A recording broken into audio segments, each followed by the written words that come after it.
Available for the Pope gig. Adam Carolla. Yeah, get it on. Got to get it on. The Church of Man to get it on. One of the funny ones back in studio. Greg Fitzsimmons. There's dates.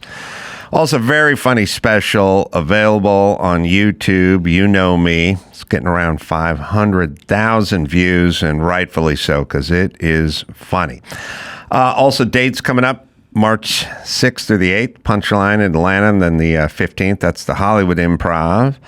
And then 26th of March, Levity Comedy Club, that's in Hamilton, Canada, and also Laugh Boston, April 4th and 5th. You want to see a pro, see a guy who is a great joke writer, you go out and you see Greg Fitzsimmons. Good Thank to see you, my Adam. friend. I appreciate it. I didn't know you were up for the Pope job.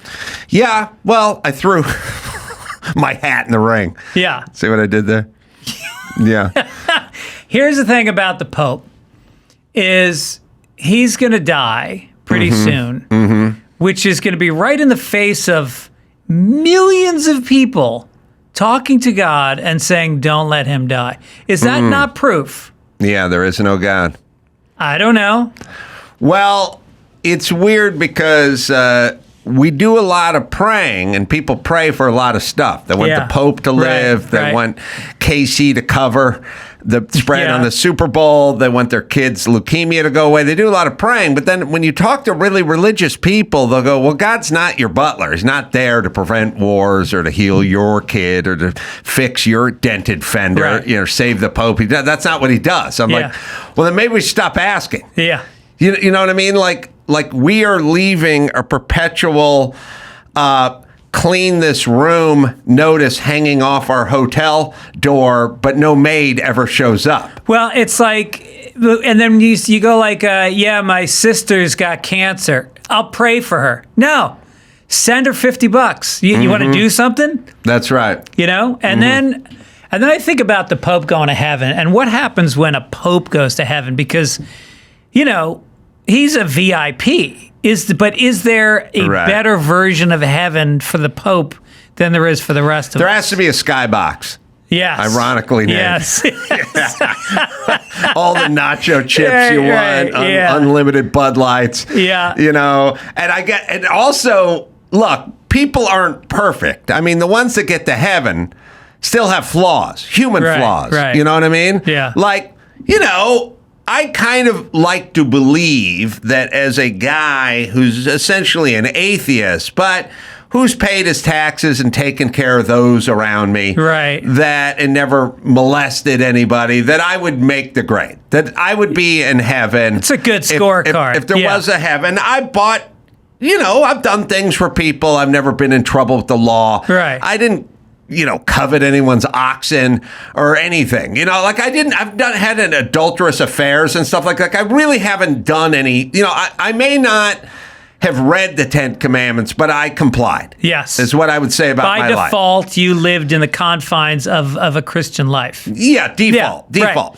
So I'd like to think I would make it into heaven, but I would still bring a lot of my negative human tendencies. You know what I mean? Yeah. So there's got to be, when the Pope arrives in heaven and he's coming down the hall, it's got to be a lot of la-dee-da. Oh, look at him in his robe and his hat. Thinks he's so much better than me, just because I died wearing a sweatpants. Right. Now, I didn't wear a dress. Yeah. Oh, okay. Oh, look, His Highness has to use the bathroom.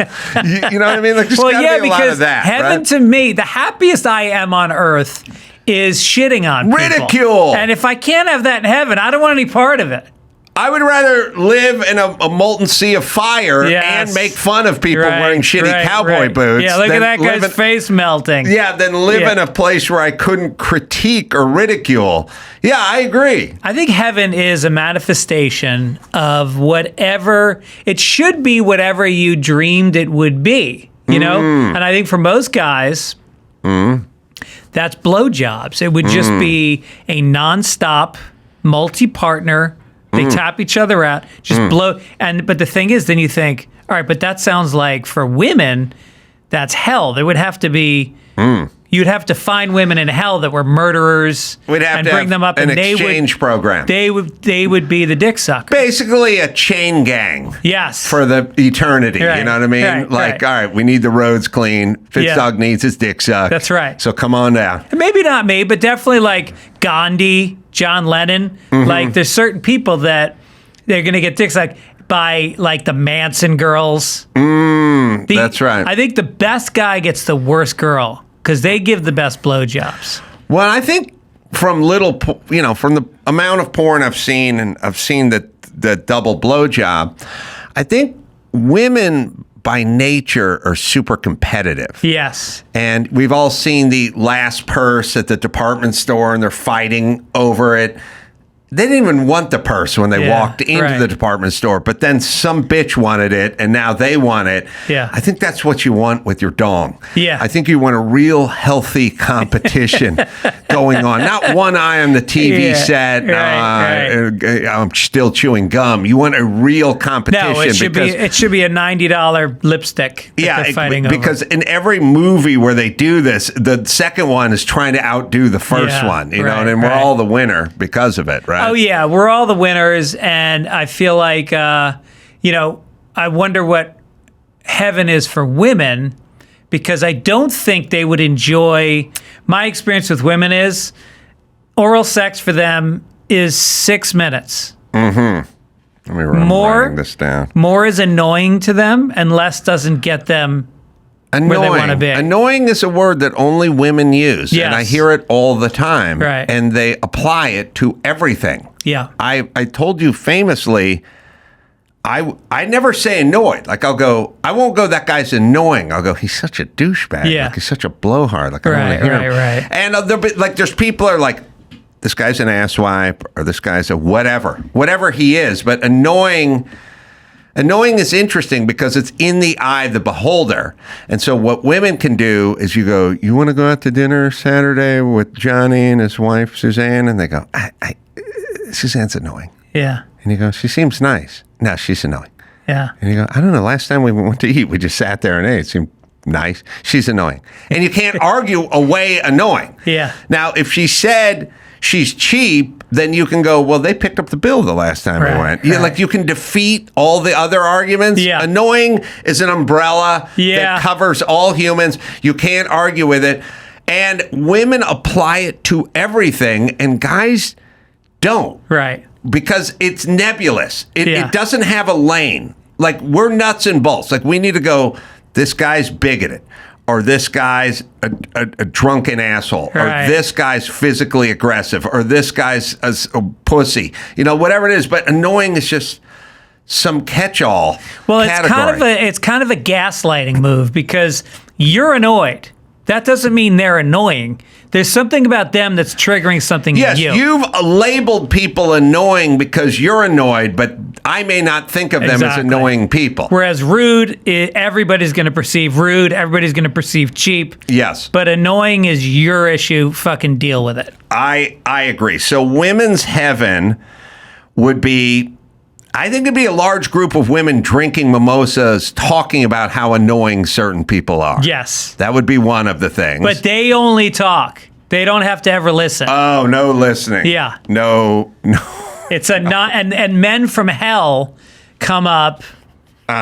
Hitler he's bound and gagged, eyes open like in Clockwork Orange with the toothpicks where his eyes have to stay open, and he has to listen to Maeve from the country club talk about how the greenskeeper keeps cutting the rough too long. So he has to wait on them while they're drinking mimosas at the country club, and then Hitler has to come in, and they go, this is a great woman thing. Dr. Drew's wife does this. They go, what kind of salad dressing do you have? And they go, we have Thousand Island, we have zesty Italian, we have oil and vinegar, and we have blue cheese. And they go, no Roquefort?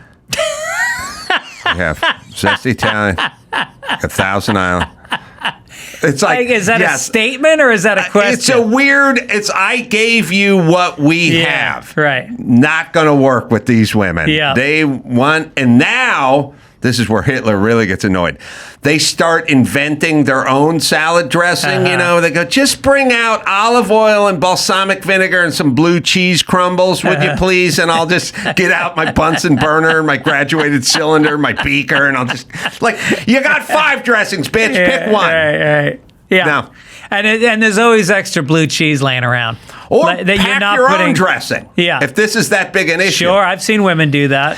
So Hitler he is there, and then there's a lot of discussions about food allergies and about what is that American cheese or is that cheddar cheese that comes on the Kobe burger, whatever. Right. And Hitler's just has to stand there, crestfallen. Yeah, and he can't speak. And his arm is it's bandaged down, so he can't do the Heil Hitler. No Heil. And you know, for him, that's a symbol of everything. So, but I think that women in general want to talk without listening. And how do you get them all talking to each other? You know, I don't think they mind if the men have a kind of ping pong back in a fourth. Like if I'm sitting with one of my buddies, I go, here you go. And then they go, I wait for it to come back. Right. Women will just keep smacking the ball the same direction. It doesn't really need to come back to them. They're not waiting on what the person... They just need to serve. They just serve to an empty side of the table. Tell me if this sounds true to you, too, with women. I've noticed it from talking, especially to Dr. Drew, because Dr. Drew's wife almost is like Whitney Houston, where she goes, I'm every woman. Is that Whitney Houston? I'm every woman. There's certain women that just embody womanhood. Yeah. And Dr. Drew's wife has all of those qualities, good and bad. Yeah. But when I talk to Dr. Drew on the phone, and I do frequently, his wife, Whitney Houston, who is every woman, I hear Dr. Drew, and he's like, yeah, well, I don't know. Did you see that clip? And then at some point he goes, yeah, I don't know. Check the pantry. And then he goes, anyway, and then he goes, I can't. I'm on the phone. And then he goes, and then she pauses, and then she'll keep talking. I've found with women, they don't fully acknowledge that you're on the phone, but this falls under the heading of they don't really care if you're having a conversation or not. They're just talking to you. Yeah. I've found with women in the phone, not only are they really like, I'm talking to Dr. Drew, and they'll go, I'm just saying if we don't leave on Tuesday, and it's like, it doesn't really slow the roll. There's also no change in volume. If I'm 3 rooms away, she'll start talking in a regular tone, forcing me to leave my room and come closer to listen. I've had a million discussions where I go, I am downstairs watching television. There's no possible way I can hear what you're saying from upstairs in a conversational tone. But as a human, when you hear it, you go to it because you don't know as a man, is there an emergency? I think what it is back in the day, rich old women had that bell. Ding, ding, ding, ding, ding. And Jeeves would have to come running up the stairs. I think that new bell is them speaking in a conversational tone. And I'm sitting downstairs, like watching Sports Center going, I think I hear some. And then I, like an idiot, I reinforce the negative behavior. I do get up and walk up and go, what, are you saying something? And they go, yeah, I'm done. But that's their bell. But it's funny you say reinforce the behavior because I really do think, and I'm sure it goes both ways, but you're training.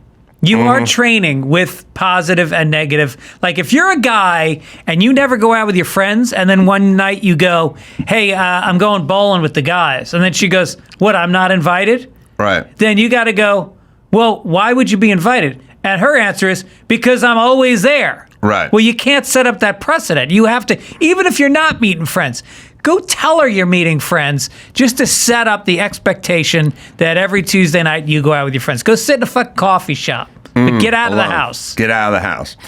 All right. Tell me what you think about the Great Magnet.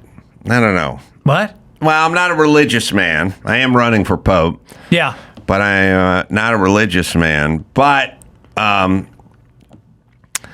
was sitting around the other day and I don't know, somebody tweeted me something about Norm Macdonald. Yeah. And then I tweeted something back, like Norm or something. This was what I was saying.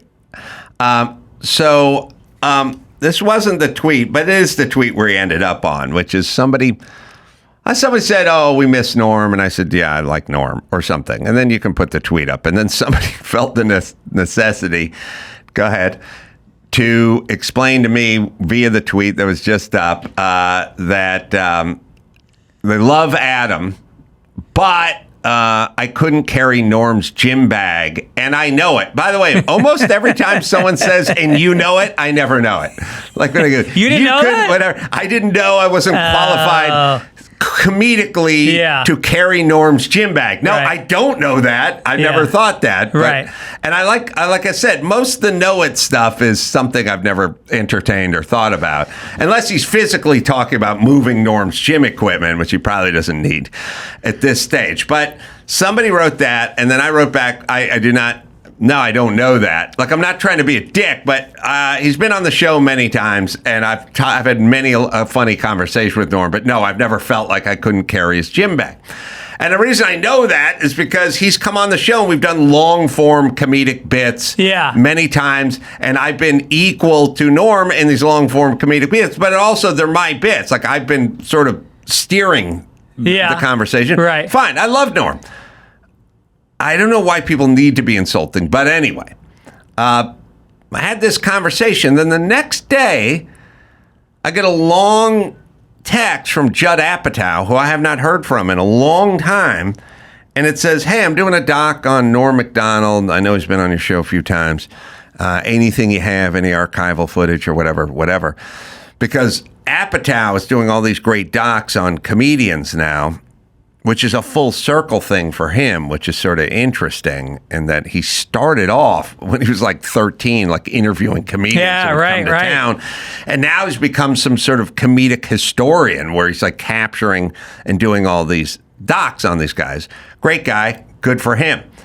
But it's weird that I was talking about Norm Macdonald, and then the following day I get this Judd Apatow thing. Now, Judd's been working on this for months.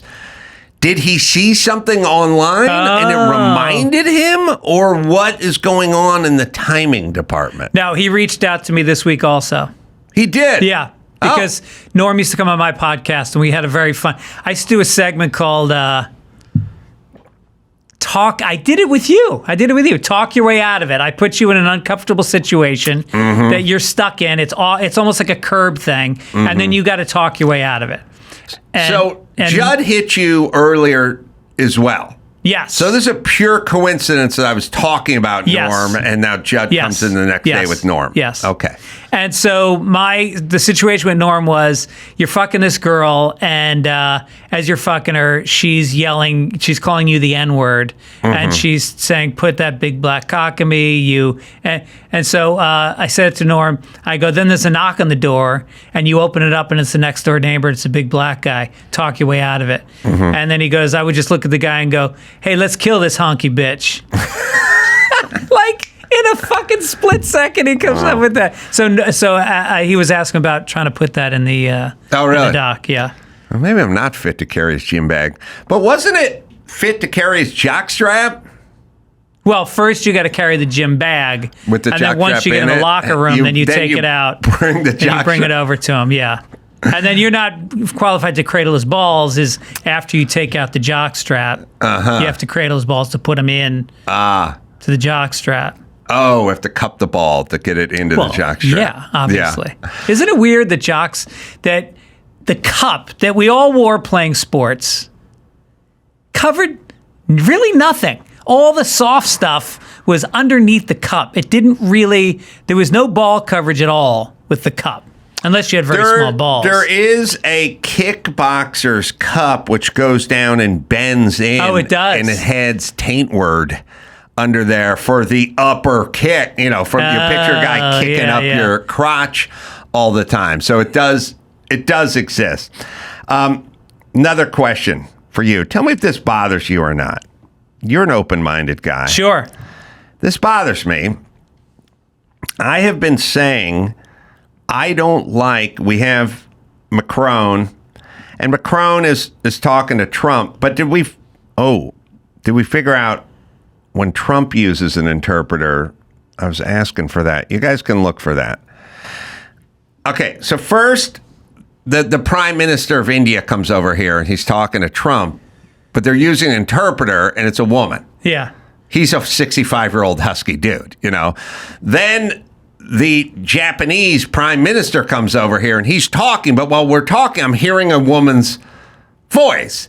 Now, listen, I want to sound close-minded, but when I hear the interpreter, like seeing a movie that's dubbed over, the fantasy is that I'm hearing this person's voice that has been translated in English. But if you do a woman's voice on a dude, then the jig is it's up. emasculating. And this is Macron talking, and I wonder if Macron has a traveling translator or Trump assigns him a chick voice, so he gets the upper hand. But this is Macron talking. Sirs, ladies and gentlemen, mesdames et messieurs, je vais dire quelques mots en français. Ladies and gentlemen, I'll be saying a few words in French. Merci beaucoup, Monsieur le Président Thank you Chardonnay, very pour much, votre Mr. President. hospitalité. It's like it's a real passion to get. It's always a chick. It's always a woman now. We just want the last three dignitaries that showed up, India, Japan, and France, all female. Yeah. So this is not a coincidence at this point. Now, I asked you, Andrew, when Trump must use an interpreter at some point. I don't think he uses a chick. No. Because he wants to sound like him, right? But half his speeches are him threatening and belittling. Yeah. You want some soft-spoken woman doing that. Right. You want big husky voice No, on I that. think Trump should hire flaming homosexuals. Especially for the guy from France. Thank you, Mr. President. You look really sweet today. Everything you do just makes me tingle. We totally understand your stance on NATO. It would give you at least a verbal upper hand, a tonal upper hand, don't you think? I like that. Is it a coincidence? So here's what you guys got to find out. Does it always need to be a woman? Yeah. I get it. I'm a closed-minded, I'm a xenophobic, closed-minded misogynist. But couldn't we just go, a woman prime minister gets a woman prime... you guys wouldn't like it if Joey Buttafuoco was doing the transition for Angela Merkel. Yeah. Right? A woman should have a woman's voice. Yeah. And a guy should have a guy's voice. Right. What about a very high-functioning person with Down syndrome? For like a Korean... Like Gavin Newsom? That type of dignitary? Very high-functioning. High-functioning. Yes. Yeah. So I just can't believe that Trump would take a female... All right, so please stop me. Trump has to have interpreters when he goes to France and gives a speech, right? Like Macron has one when he comes here, right? I don't know. Is it? We never hear it. I never hear him. And then does he have his own? And is he, trying to do like Trump must have his own. It has got to be a dude. He wouldn't go to France and let you assign him a chick. Right. Right? Right. Okay, we're gonna look into this because Yeah, is it? Do you bring somebody, or is it like if you're a football team, you're the Kansas City Chiefs, and you go to Atlanta? Do you use the locker room attendant that they provide you at the stadium, or do you bring your own guy? Because maybe you don't want. Maybe you're talking about plays in the locker room, and you don't want to spy. Yeah. I think you clear that place out. You got all your own, right? Your own people. Because also, if you use their interpreter, he's going to spin. He could spin it. You want your guy saying exactly what you're saying. Yeah, I would use a guy that sounded like Nick Nolte now. Yes. You know what I mean? Yeah. Like real gravel. Yeah. And also with some acting chops. Right. You know what I mean? So, like, I wouldn't go, if you don't reopen this Nord Stream pipeline, you're going to have hell to pay. I want a guy's going, if you don't open this Nord Stream pipeline right now, you're going to have hell to pay, bro. Like, I let him put his own flavor on it, too. You want to add a bro or now or a dramatic pause. And also, like, halfway through, don't look at me like that. Quit eyeballing me, boy. We found a hot mic with Trump German translator after speech. All right, so Trump is in Germany giving a speech. Okay, here it is. Love a hot mic. Trump-Fans, die haben gesagt, nein, jetzt ist die Zeit, die wahren Geschichten zu erzählen. Sag mal, wie lange wollt ihr bei dem Scheiß bleiben? Ja. Okay, so Trump does use a dude. But it's obviously not his dude. But so Trump uses a dude. I'm going to make sure. I feel like Trump uses a dude. Like, it's funny. It's like when politicians on the left, it's an interesting thing. I was checking with Trump. You go to their Twitter feed. Trump's like, President 45, President 47. Here's my golf handicap, bitch. And then you go to Gavin Newsom and he goes, father of Tina and Jason and husband to, blah, blah, blah. And then at some point it goes to governor. Yeah. But it's always laying the credentials out as a parent, as a dude, as a neighbor, whatever. And then you get to president of the United States. So I wonder, the one that bothers me the most is Marlee Matlin, which... Marlee Matlin? Matlin, sorry, Marlee Matlin. Yes, she uses a dude. She does? Yes, bothersome. I would get James Earl Jones. Yes? Yeah, like a real VO guy. Mm-hmm. And it doesn't matter. First of all, they don't need to... You assign, you give him what you're going to say, and then you have the microphone, put filters on it, make it echo and boom. Yeah, Luke. Yeah. So is there any other footage of Trump? I think it's all dudes. And you can find the Prime Minister of India, and you can find, we had the Japanese Prime Minister too. But I think it's a move. You know what kind of move it is? It's the kind of move where the guy shakes your hand and pulls you in a little and turns it a little and gives you the pinch, like, I'm the alpha male here. Right. You got the bitches doing your voice. Right. I got the dude doing my voice. Yeah. I think it's that move.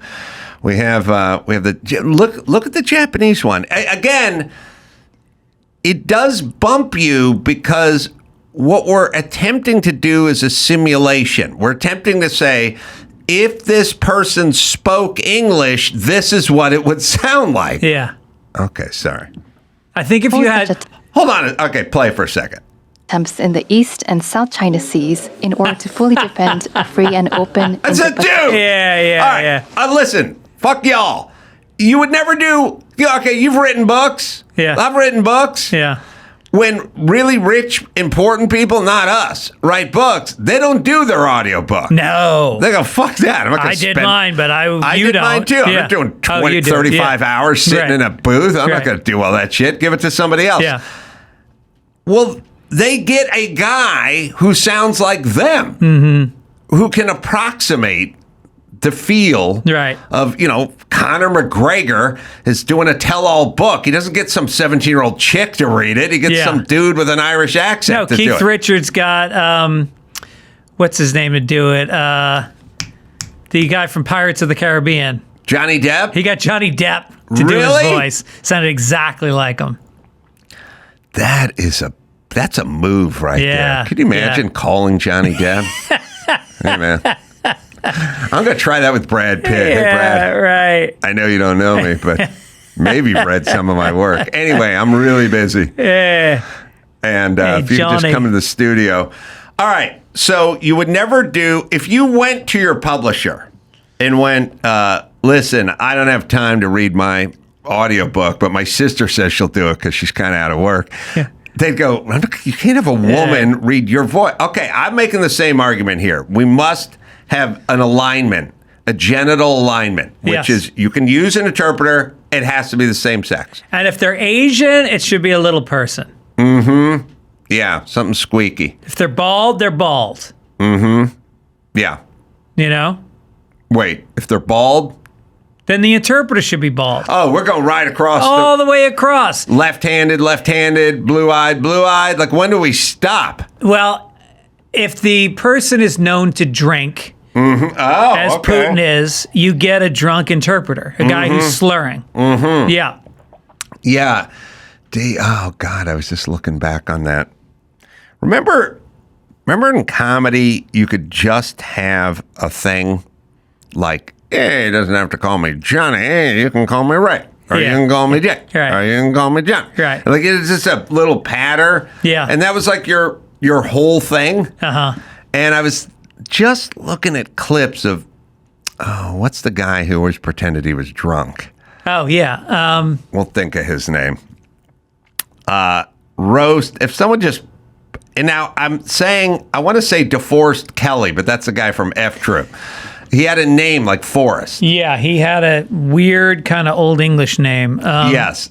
And you just put in old Dean Martin roast, drunk comic, and you'll although everyone was drunk on those roasts, but you'll get Foster Brooks. Foster Brooks, right. Foster Brooks. Yeah. DeForest. Well, that's where I get the Foster. But his whole thing was just one thing. Just Which, by the pretending to way, be drunk. apparently he never drank at those things. He was drinking a Coke and just slurring. Yeah. Yeah. He did. And there were, if you go back and look at those old roast things with Foster Brooks, they're pretty funny. Oh, so we could have Foster Brooks. Go find me a clip of Foster Brooks. We could have him like when like Boris Yeltsin or some guy like that, like notorious. That guy's where you go. That guy's an Yeah, alcoholic. yeah. So when he does it, Yeah. we have Foster Brooks do it in English. Yeah. All right, here's what that would sound like. Sorry.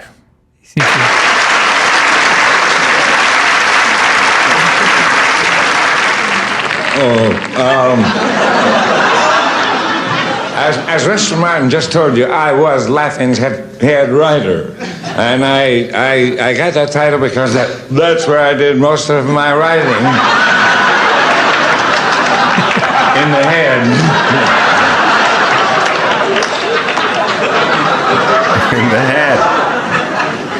It truly was a great experience working for Dickie Dacky Dacky and Dickie. You could do Yeltsin stuff.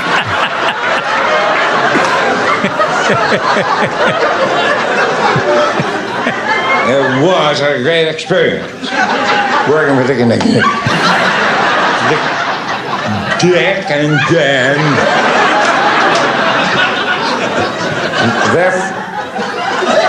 You know, it's back. You can pause. It's back when you make fun of alcoholics. Yeah. Every single episode of Bewitched, she would always blink herself in like downtown, you know, just land in downtown, Uh-huh. and there'd always be some drunken bum. Oh, right. He'd see her. Yeah. He'd look at her like, what? Then he'd look at the bottle he was drinking, and he'd dump it out. He'd dump it out, and he'd Yes, shake his head. Right. I remember. That was his bottom. I remember, God, you know, old people can't act at all, almost. It's weird. I remember doing a man show bit once, and I had to cast a bunch of like old people. Yeah. And I tried to get a guy to do the bit where I go, you see me, like blank, you know, you go, what? Like you're taking a sip of your booze, you see me land, like Bewitched style, you pull the bottle, you look at it, you shake your head, and you dump it out, right? Yeah. Like the old joke, you know? And this guy, it was like 31 takes. He was like, sip, dump it out, shake his head. And I go, no. You look, you see me, you're surprised. Then you look at the bottle. Like, Yeah, what yeah. the? I got to knock this off. And then you shake your head. And he's like, look at me, shake his head at me. And I'm like, what? What do we, Yeah, why don't you right, know right. this? By the way, you're 70. You grew up with this vaudevillian gag where you looked at the bottle. By the way, Yeah. like you forgot what you were drinking. All right. And you look at it and you go, oh, no. And all of a sudden, that's when you become sober? Yeah. Well, there was an old lady that look up the Ben show, old lady shooting gun. They had these fake auditions for old ladies, and they had them say action lines holding a machine gun. And this old lady was so fucking funny. I don't know how long it'll take him to find it, but here we go. Nicely done. All right, we got this. Warren. Hi, so nice to meet you. I'm Ben. That's Mike Gibbons, my buddy. Oh, The film is called Gangsta Granny. It's about a tough talking grandma. Very tough talking. This huge corporation takes over the old folks' home. You're not taking that crap, so you're getting back at them. There's a lot of attitude, a lot of tough talk. You're a gangsta granny, you're pissed off, and let's do it. Are we ready? All right, in action. Listen up, everyone. Now get your hearing aids out of your pussies and assholes, because the gang is coming for us. They're gonna cover this place with their devil semen and burn it to the ground. And for what? For a fucking big money business company. Well, we can all sit here in our own shitty diapers. Or we can exercise our Second Amendment rights and get some motherfucking guns. This is funny. Wow, that was really good. That was great. All right, action. Boom, boom, boom, boom, boom. Respect the elderly, motherfucker. Perfect. I gotta turn my hearing aid off. Shit's about to get loud. Ah, you motherfuckers. Time to move into a home. A funeral home, sucker!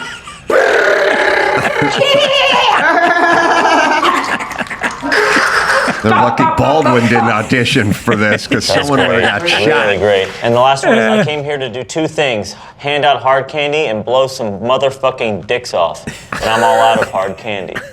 I came here for two things: to suck some hard candy and suck some dicks. What was the line? I came here to do two things, and what are they? Hand out hard candy. Oh, hand out hard candy. And blow some fucking dicks off. And blow some motherfucking dicks off, cocksucker. Oh, she added that. All right, you got the part. Great. Perfect. All could have been interpreters for the French Prime Minister. Is that great? That is so funny. Yeah, we did a man show audition thing once, like for Juggies. You can't go wrong with hidden camera auditions. Yeah, right. You just can't. You feed them something, and the best was in Borat had people auditioning kids. Their mothers would come in with their children, and he would say, "I want to put this child on a crucifix, and he would be covered in feces." Well, that sounds fine. They would do anything. That was Sacha Baron Cohen playing his like weird fashionista guy. Yeah. Yeah, it wasn't Borat. Not Borat. Whatever the fashionista Right. gay, whatever of Sacha Baron Cohen. All right. The other thing I was curious, because you live in a place. By the way, just to go back, do you know that guy Ben, the Ben Show? You know who he is now? Ben Hoffman is Wheeler Walker Jr. Oh, that's Wheeler Walker. That's Jr.? Wheeler Walker Jr. I didn't recognize it with yeah. no beard, no sunglasses, no cowboy hat. Yep. That's so funny. I love that guy. He's got some funny songs. Funny fucking songs. You live in a place where there's a lot of cyclists.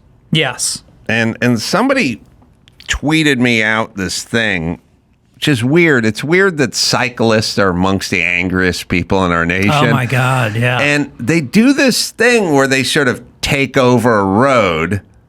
Oh, there's also a good one. There's a liked tweet I got in there somewhere, which is a couple mini bike guys hitting the side of a Range Rover at 40 miles an hour, which is awesome. But so they take over the road, which I'm, agnostic about. Ride your bike, hang out with like-minded cyclists. That's fine. But you're going 11 miles an hour and I'm going to work. So I'm going around. I go around you. Yeah. And you shouldn't take that as an affront or an attack of any kind. It's I'm in my car and I'm going to work. You're on your Huffy going nowhere. Yeah. And I'm just don't show this clip yet, but I'm just going to go around you. And then when you go around, you get a lot of fuck you. It's like, first off, where's the vitriol coming from? It's not like we don't know each other. Yeah. I'm just in my car. By the way, maybe I have a kid who has a cancer or something. I'm driving him in first round of chemo or something. Yeah. Like, you don't know where I'm going, but why? And then there's a clip in there. It's on my list somewhere, Andrew, which is somebody's like driving and there's a bunch of cars and God, I think what they would like you to do is just pull over and drop your pants and spread your legs and lean over the hood so they could take their bike pump and violate you one after the other as they go by you.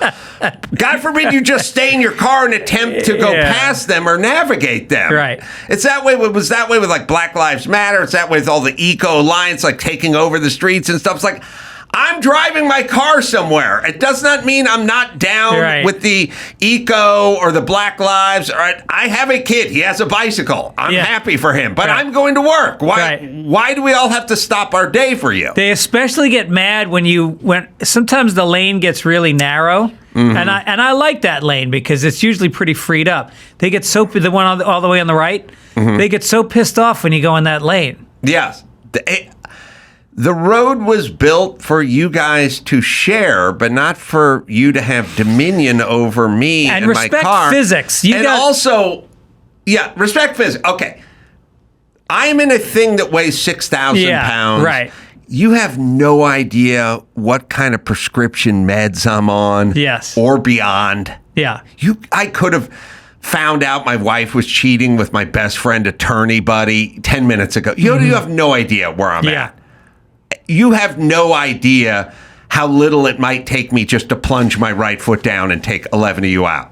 Right. And what's your best case scenario? You shake your fist and what? I feel bad? Right.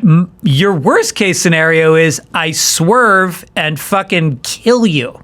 Also, in a world where a lot of folks are surrounding cars and pulling people out, it's Mark Garagos is a good friend of mine. All I do is go, I fear for my life. I was in my car, fear for my life. I thought these guys were going to pull me out of the car and beat me to death. I didn't know, so I just punched it. I panicked. What, cyclists? Yeah, I panicked and I punched it. And I could run over as many as I wanted. And no jury in the land would convict me because I could just go, I was scared, I panicked, and I punched it because I thought they were going to injure me. They were punching the side of the car. I freaked out. Really?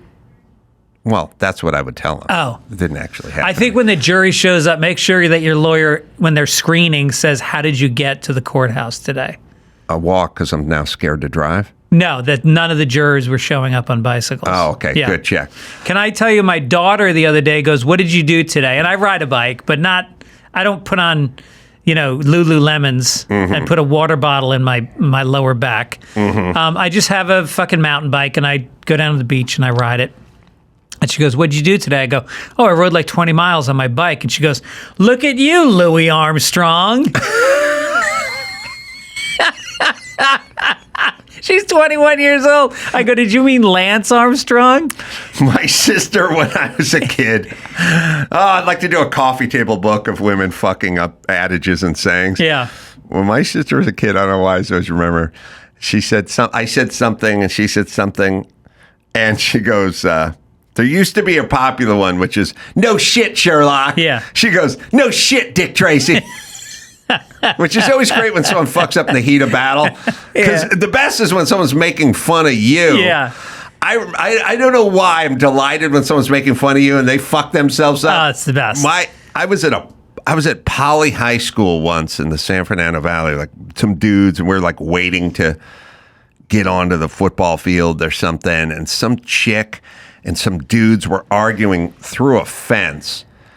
They were playing softball, and the dudes were like, you guys been on the diamond for like 2 hours. How about you let someone else play? And she's like, we reserved this field until 3 o'clock. And the guy's like, well, it's 2:45. Why don't you move it along? And this chick is arguing, and the guy's arguing, and they're going at each other. And he's going, fuck off, bitch. We're coming. And at some point she goes, suck my dick. And everyone stopped, and then they all started laughing. And I thought, I love when that happens. That's great. So we have a clip, by the way. My mother one time, who's the best, she's from the Bronx, and she's got this thick accent, and she's got some anger.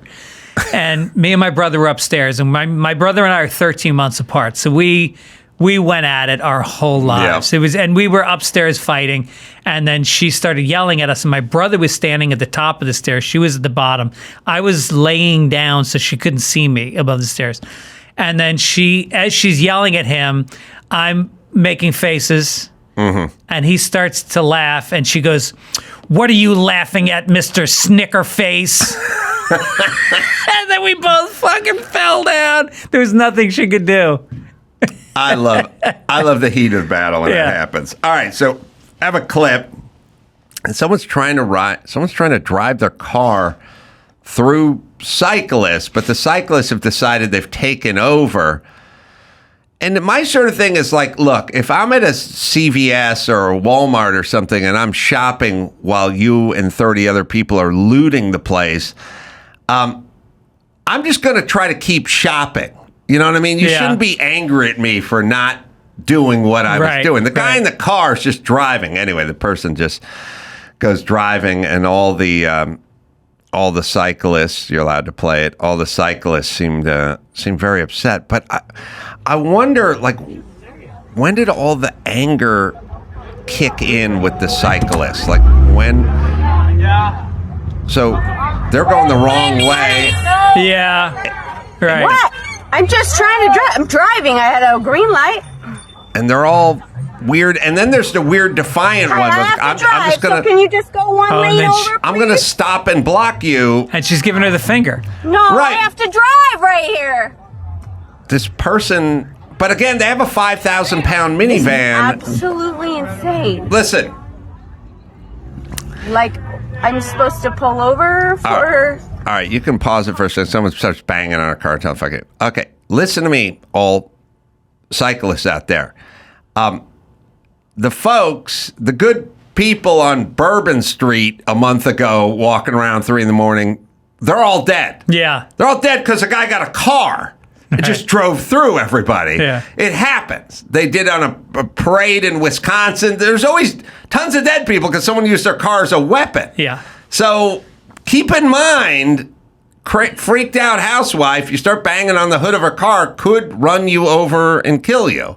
I find as you know, I drove a Prius for a long time. Mm-hmm. And I found that guys in big pickup trucks treated me the way you would treat a bicyclist.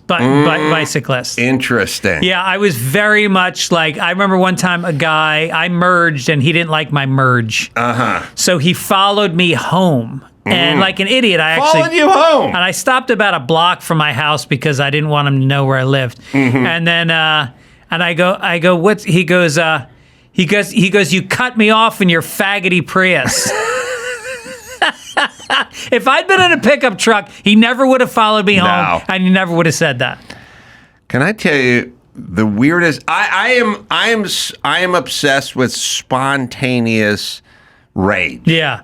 Based on, I don't know what we're doing. I'm driving. I got a Prius. You got a Dodge Ram. Yeah. I don't know you. Where's like the fly off the handle rage? Yeah. Like come from? Many years ago, I had one of the craziest. I think you could live 1,000 years and this would never happen again to me. I was up at the top of Lake Hollywood. And I won't get into all the official particulars, but it was a 3-way stop sign. It was a stop sign, one road. It made a T. Yeah. And I was driving into the T, into the flat part of the T. And I had a stop sign. And this guy was coming the other direction. My house with my gate was like right there. So I had to do this maneuver where I kind of swing out and then turn in and I can go through my gate because it was right at the top of Lake Hollywood. And a guy pulls at the stop, and I was like at the stop, and he thought I was either going to turn right or turn left and go down the hill, but I wasn't. I had to do this sort of swing out maneuver and go into my gate. And so I looked at the guy, and I was like, yeah, go ahead. And he goes, you go ahead. And I'm thinking, well, me going ahead means I got to pull in front of him and do like a thing. So I'm like, just go ahead. Now, he has no idea I live in this house right in front of me with the gate. And he goes, you go ahead. And I go, just go. Now, by the way, I don't want you knowing where I live now. So I go, just go ahead. And he literally takes his hands off the wheel and he just leans back and he puts them behind his head. Pickup truck? No. Prius homo. No. I go, early man. Prius homo erectus. So I go, just go ahead, you know? Yeah. And he goes, he literally like takes the keys out and throws them on the dash. He goes, I'm not going anywhere, bro. Now, I know because I live there. Yeah.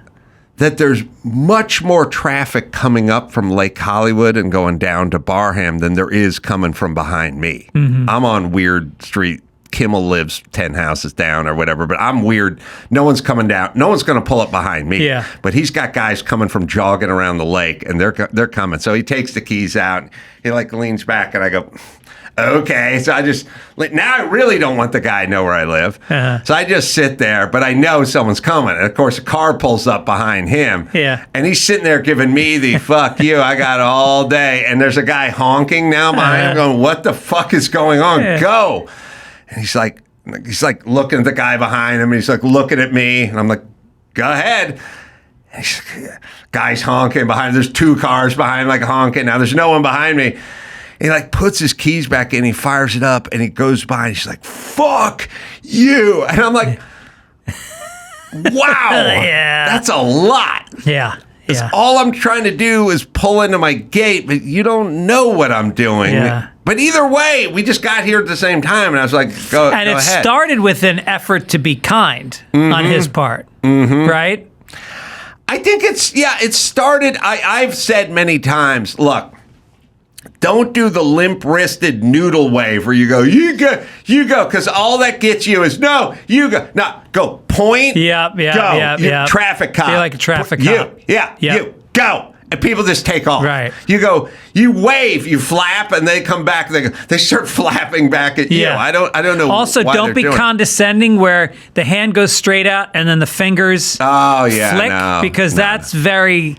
That's minimizing you. No. And that would happen to me in my Prius. Now that I got a Mustang. No. Yeah. Bell the ball. Oh, Jesus Christ. People back up. Mm-hmm. Yeah. Yeah, they make room. No, you probably finally bought yourself some integrity, Fitz dog. That's right. I didn't realize it just took money.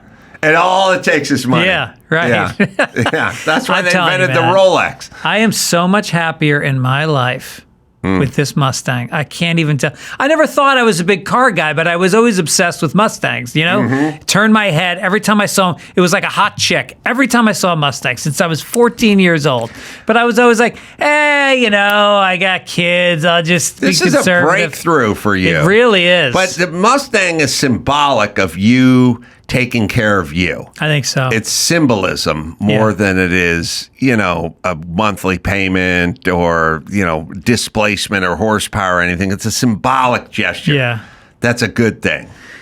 Yeah, I had a girl check me out today. She was it was a surfer, bleach blonde hair in a pickup truck. How often do you see a chick in a pickup truck? That's 2 thumbs up. Yeah. And then she just looked at me longer than somebody would normally look at me. And I thought to myself, part of that was the Mustang. Yeah.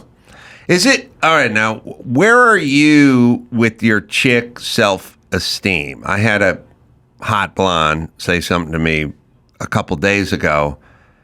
And I realized there's something wrong with my wiring because I was at the Kings celebrity hockey raise money for the heroes event on last Sunday. And I just opened the door from the Rolex suite or wherever I was staying at, the Lexus suite or whatever they give you a wristband until you can come here and eat sushi. And I just like flung the door open. And Aaron Andrews, the sideline reporter, the Hot Blonde sideline reporter, was just standing in the door. And I was like, I recognized her. And she was like, but she was standing in the door. And I go, oh, thanks. And she goes, oh my God, Adam, I'm such a huge fan of yours. I love you so much. I love you so much. And then she goes, I wish I could come talk how you talk on your show, but I work for a network, but I'm such a major fan. And I said, oh, okay, yeah, thanks. And she was like going in, and I was heading out. But I was like, thank you very much. And she was like, now, if you'd asked me at any point before that moment, if you said, Aaron Andrews, I'd go, she doesn't know who I am. Mm-hmm. And then I'd go, then they'd go, oh, no, Aaron Andrews knows who you are. And I'd be, oh, she thinks I'm a douchebag. I get it. And that would be it. That was my only two. There would not be a third one where she's seen your stuff and she's a fan. That wouldn't even been, it would have been A, doesn't know, B, does know, thinks you're an asshole. Yes. That would be the only, it's 2 boxes, you got to check one. That's all I would have. I wouldn't even dream of a third box where she loved me and was a huge fan. I work at a Gold's Gym in Venice because I like to be the smallest person in the room. Yeah. And there's a girl, and I've been going there for years, and there's a woman there who's, younger than me and good looking, not beautiful, but good looking. Mm-hmm. And every time I'm there, she looks at me. And then I started to get a complex that she's looking at me because I'm looking at her. Mm-hmm. But then I realized, no, and I never for a second think she's checking me out. I only think she thinks I'm a creep that's looking at her. Well, that's probably true. But here's the question. Here's the question for you, because you do like the psychological stuff. I always had this theory that your vision of yourself in the eyes of the opposite sex gets kind of cemented in like the 7th and 8th grade. Yeah, that sounds right. And I knew guys, women loved them for no good reason, but they knew it. And they just carried that momentum like straight through life. And then there were guys like me whose my parents didn't like me. My mom didn't like me. So I was like, well, if your mom doesn't like you, what are the chances Sally Ann likes you? Your own mom doesn't like you. Like I remember clearly having that thought. So I just wouldn't entertain the notion that somebody in the 9th grade liked me. Yeah. And then I just kind of carried that through life because that's who I was. Right. Sort of like something you pick up and that's just who you are, like your cursive writing or something. That's just how you do your keys. That's your baseline. Like, Aaron Andrews. Yeah, what about her? Good looking? Yeah. Blonde? Yeah. Popular? Uh-huh. Well, she hates me, of course. Mm-hmm. She wouldn't like me. Why would she like me? Right. But that's just from the 8th grade. Yeah. It has nothing to do with any modern anything. But I realized by the way, there's a positive version. There's fat, bald guys who make $36,000 a year. They're like, ladies, I'm home. You know what I mean? There's Which short is based guys on that. I see short guys that have that, like a Persian short guy. Oh, yeah. And he walks in the room and he doesn't think twice about, and all of a sudden he's walking out with her. It's just he was told by his mother that he had beautiful olive skin. Oh. And that he was going to be a billionaire. Yes. When I was in 8th grade, my friends, we started dating, and there was like a clique of boys and there was a clique of girls, and everybody started kind of pairing up. My friend Kyle asked out Anita in 8th grade. They're married to this day. Wow. Is that fucking crazy? And Anita's a good old time name. She's the best. And so, and then I was the last guy, and there was one girl left, and her name was Charlotte Bourne, and she was adorable. She had like white blonde hair, and just a nice girl, kind of whatever, average personality. But I was like, all right, I like her, and I started to kind of have a crush on her. So we were at this lake. We used to all skate at this lake in Tarrytown. And at night, they had floodlights, and they had a little shack you could change your skates in, and they had speakers, and they played top 40 radio, and we'd go there at night, and that was our social life. It was the greatest. We'd stick a case of beer in the snowbank, and then we'd have a few beers and talk to the girl. So I go up to Charlotte, everybody's there, and then my friends know I'm going to ask her out, and all of a sudden everybody disappears. We go from 20 people to just me and Charlotte standing there. And I said, Charlotte, would you go out with me? And she doesn't even hesitate. She goes, no. And now we're just standing there. And like, we didn't even know where everybody went. And I'm just standing there in that pile of rejection. Yeah.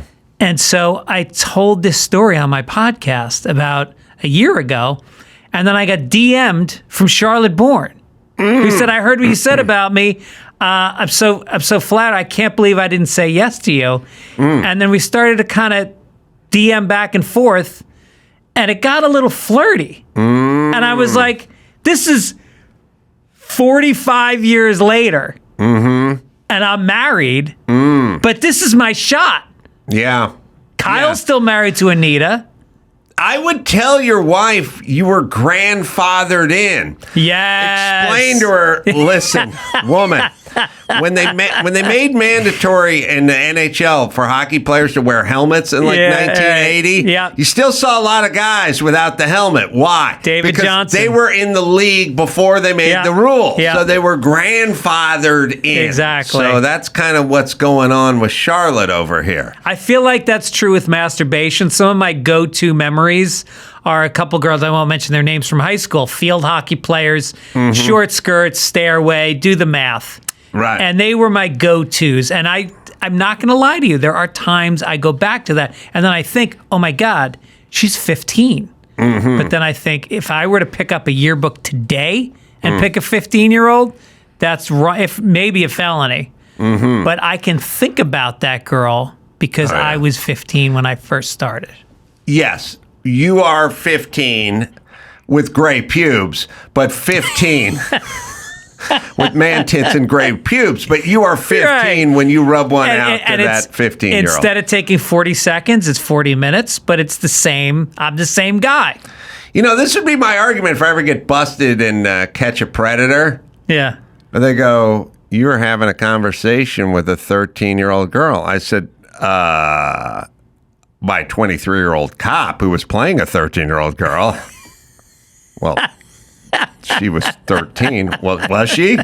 Can we see some ID? Yeah. Because I see you're 23 years old. Yeah. So was I talking to a 13-year-old who wasn't 13? You thought you don't know what I thought. Yeah. I have a fantasy about 23-year-old cops playing 13. Right. And also the old, like, remember Barney Miller? They would always say Wojciechowski, Wojciechowicz would always have to dress up as a woman and go into Central Park. Yes. And I was like, well, if a guy pulls his cock out in front of her, that's a guy. It's Central Park. You can pull your cock out in front of a guy. Agreed. Yeah. Wojciechowicz. Remember he ate pot brownies by accident that time? In the episode of Barney Miller? Yeah. I don't remember every episode. I remember the characters' names. Yeah. And I have no idea if his first name was Wojo and his last name was Howitz. No, it was it was Officer Wojciechowicz. And the greatest thing about that show is so well written. They never left that one fucking room. It was just the bullpen. Yep. Yeah, and the inspectors and all the characters. Yeah. It was Archie Bunker's living room. Exactly. Never went upstairs. Right. Made it into the kitchen like twice in 7 seasons. Right. All right, let me give a plug to Fitz Dog, by the way, because we got some news and Pacman Jones joining us coming up as well. You know me, very funny stand-up special, and it's free on YouTube. So what's the fuss, people? Live dates all over the place. Boston. Coming back like MacArthur returning to the Philippines. That's right. April 4th and 5th. That's at Laugh Boston. And you should go to gregfitzsimmons.com for dates. Yes, that's the place. Fitzdog.com. Go there, watch a pro in his office. We'll take a quick break. Back with some news right after this. Morgan and Morgan. Well, there's a reason why. My opinions hit like a heavyweight punch. No fluff. No fill, just the truth. And that's why there's Morgan & Morgan, America's largest injury law firm. For over 35 years, Morgan & Morgan has been fighting for the people, just like you and I. They have over 100 offices with more than 1,000 lawyers nationwide. If you're injured by the negligence of another, you deserve to be paid. That's where Morgan & Morgan comes in. When you hire the wrong law firm, well, you may be beat before you even start the fight. All law firms are not the same. And that's why I love Morgan & Morgan. Am I right, Dawson? If you're ever injured, you can check out Morgan & Morgan. Their fee is free unless they win. For more information, go to forthepeople.com/Adam or dial #law #529 from your cell phone. That's forthepeople.com/Adam or #law #529 from your cell. This is a paid advertisement. Homes.com knows that when it comes to home shopping, it's never just about the house or condo. It's about the home. And what makes a home is more than just a house or property. It's the location. It's the neighborhood. If you have kids, it's also schools, nearby parks, transportation options, all the above. That's why Homes.com goes above and beyond to bring home shoppers the in-depth information they need to find the right home. And when I say in-depth, I'm talking about deep. That's right. Each listing features comprehensive information about the neighborhood, complete with a video guide. They also have details about local schools with test scores, state rankings, and student-to-teacher ratio. They even have an agent directory with the sales history of each agent. So when it comes to finding a home, not just a house, this is everything you need to know, all in one place. Homes.com. Homes.com. We've done your homework. Pacman Jones is here. Adam Pacman Jones. Good to see you. How you doing, man? How y'all doing? I'm doing good now. Now, Pacman, NFL player for 13 years, some Pro Bowls, selected 6 overall by Tennessee Titans in 5, a shutdown corner. All-Pro selection 2014, Pro Bowl selection 2015. I would cornerback in the NFL's, sort of point guard in the NBA, probably amongst the most athletic kind of positions in sports. Yeah, I would kind of agree with you. Besides the quarterback position, the cornerback is, to me, the hardest job on the field. Of course, the quarterback, because the quarterback get the scrutiny if we win or lose. If you ain't got a good quarterback, you ain't got a good team. But if you ain't got good corners, you definitely ain't got a good team. There's some quarterbacks that can play in systems, and you can kind of shell them if you got a good defense. But I truly feel that the cornerback part of the NFL game is by far the hardest part, and it's almost like going to war. You got to be like, you got to forget what happened yesterday or what happened the last play and worry about what's going on the next play, because you ain't gonna win every match, but the goal is to win every match. But like, if you get caught up in what happened, somebody catching a slant and maybe you miss the tackle, he take it 20 yards to safety, tackle him, you back in the game, you make 2 plays on second down and third down, then it's a whole different thing. So I think the cornerback job is by far the second hardest job besides the quarterback job. The unsung hero, kind of, yeah. How important was like the film room? Because you played the game with with eyes. Yeah, it's very important. Just think about you on the island by yourself, and 90% of the time, especially if you got a good running back, you're gonna be out there if the other team have a good running back, you're gonna be out there by yourself. We'll use the Philadelphia Eagles for example. Mm-hmm. Kansas City paid them 9 in the box the whole game. And when I'm saying 9 in the box, that means these motherfuckers out here are man on man, like mono, tight end, mono with a linebacker.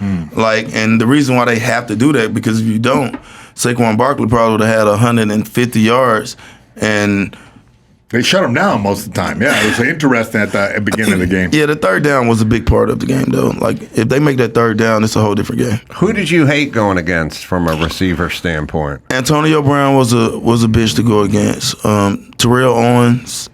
Terrell's so big, so athletic. Yeah. And I caught Randy Moss at the end of his career, but goddamn, Randy, it was nobody like Randy Moss. In what sense? That he could just go up and get it? It wasn't nothing that he can do. He can fucking run 4.3, and his 100-yard with him being 6'7", you know what I mean? It was so much easier for him to step away from us. I'll never forget this. I played him my rookie year in Nashville, and I came after the first series of plays, we went 3 and out, but he kind of got me off the line, and it should have been a touchdown, but they didn't throw it to him. I went to the sideline and told Fisher, yo, Jeff Fisher, whatever we do, wherever he's at, we need to have somebody over him. He's not a guy that we can go ahead and guard one-on-one. And I was the number 6 overall pick, and I've never said that about anybody. Like, that's the only person I probably went to the sideline and asked help for. Yeah, well, he had such a build that he didn't really look like he was trying. So his highlights are great, but his highlights just look like he's playing with kids. He doesn't really even look like a highlight. Like he's doing that much. He just go up, Maybe get he's the like ball. an antelope. He got doesn't one look leg, when he runs. He doesn't look like he's trying that hard. And I hate to say this because everybody be like, "Damn, you don't be saying certain people's name." All right, let me put up. Megatron is in that category too. I didn't get to play against Megatron, but one time. And the time we played against him, I was on the backside, man to man, and they clouded his side the whole game. Julio is definitely in that top conversation also. DeAndre Hopkins, I would put in that conversation. That would probably be mine, if off the top of my head. But like those guys was elite. Did you notice when you went to the pro game? So I played a lot of football, but not at your level. But I remember once playing some rock and jock MTV football, whatever. And Dan Marino was the quarterback. I think he played for both teams. He went back and forth, right?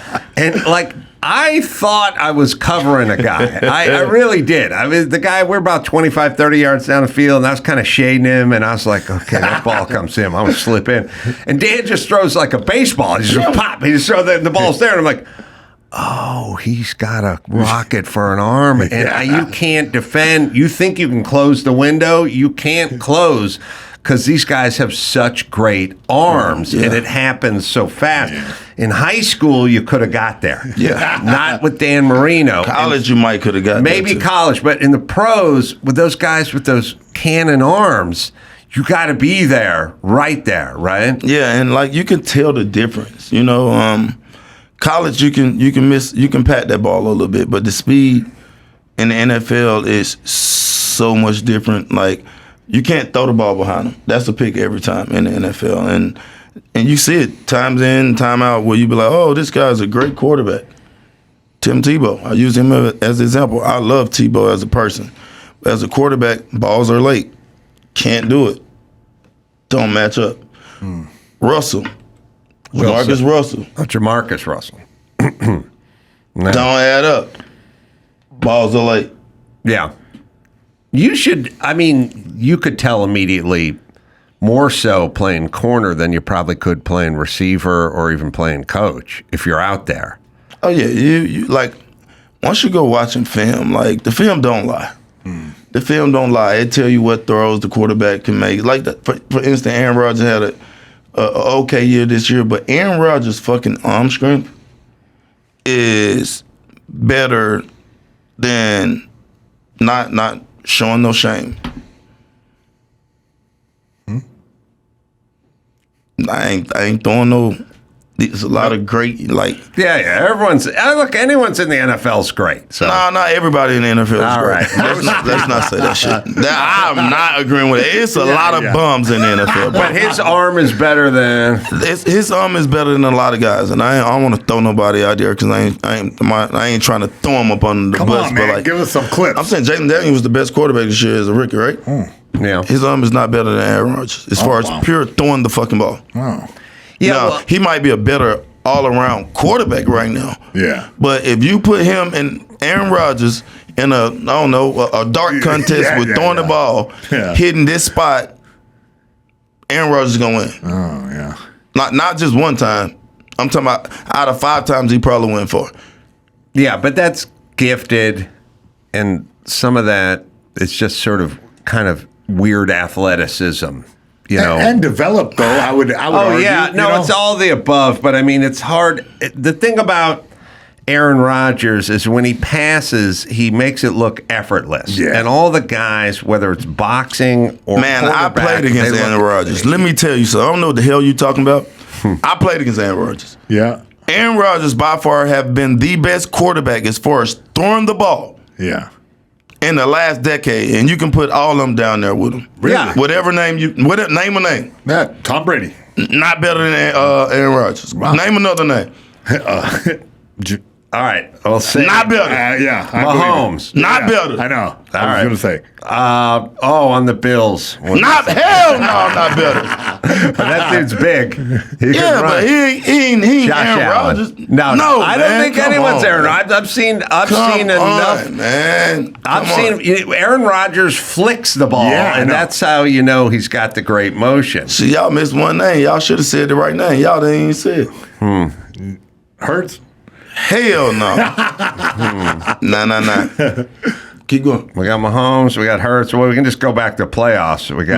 Man, what are y'all smoking in here? Can I ask y'all? Are y'all smoking or drinking? All right, Joe goddamn Burrow. Hell, Burrow. Oh, Burrow. Yeah. What are you talking about, bro? Sorry, bud. Oh, we're done with this show right now. Jesus You know what? Christ. He got the frosted tips. He bought the Batmobile, and he confused me for a minute. He bought a $3 million Batmobile. Yeah. And he got his tips frosted, and I got confused. But I forget that guy can Yeah, throw. don't forget about that guy. I shall not. Now, when you're talking about darts and a guy that's coming off a real, injury, none of these quarterbacks have came off a wrist injury. And all of us, 90% of the guys that's played football, that's watched guys come back from these injuries, we all like, oh, no, that fling ain't going to be there no more. Shitting me. To me, that's just my opinion. And I'm not being biased just because he's one of my guys. Yeah. Patrick Mahomes can throw the ball too, which I'm not disagreeing with. But those are the three that really can sling it. I'm talking about on the dot. Pew, pew, pew. Them three right there, those are the three. I mean, if you don't even want to put Aaron Rodgers in there, but if you want to compare somebody to Aaron Rodgers, it could be only those two right now. You did some boxing for a while. Yeah. Right?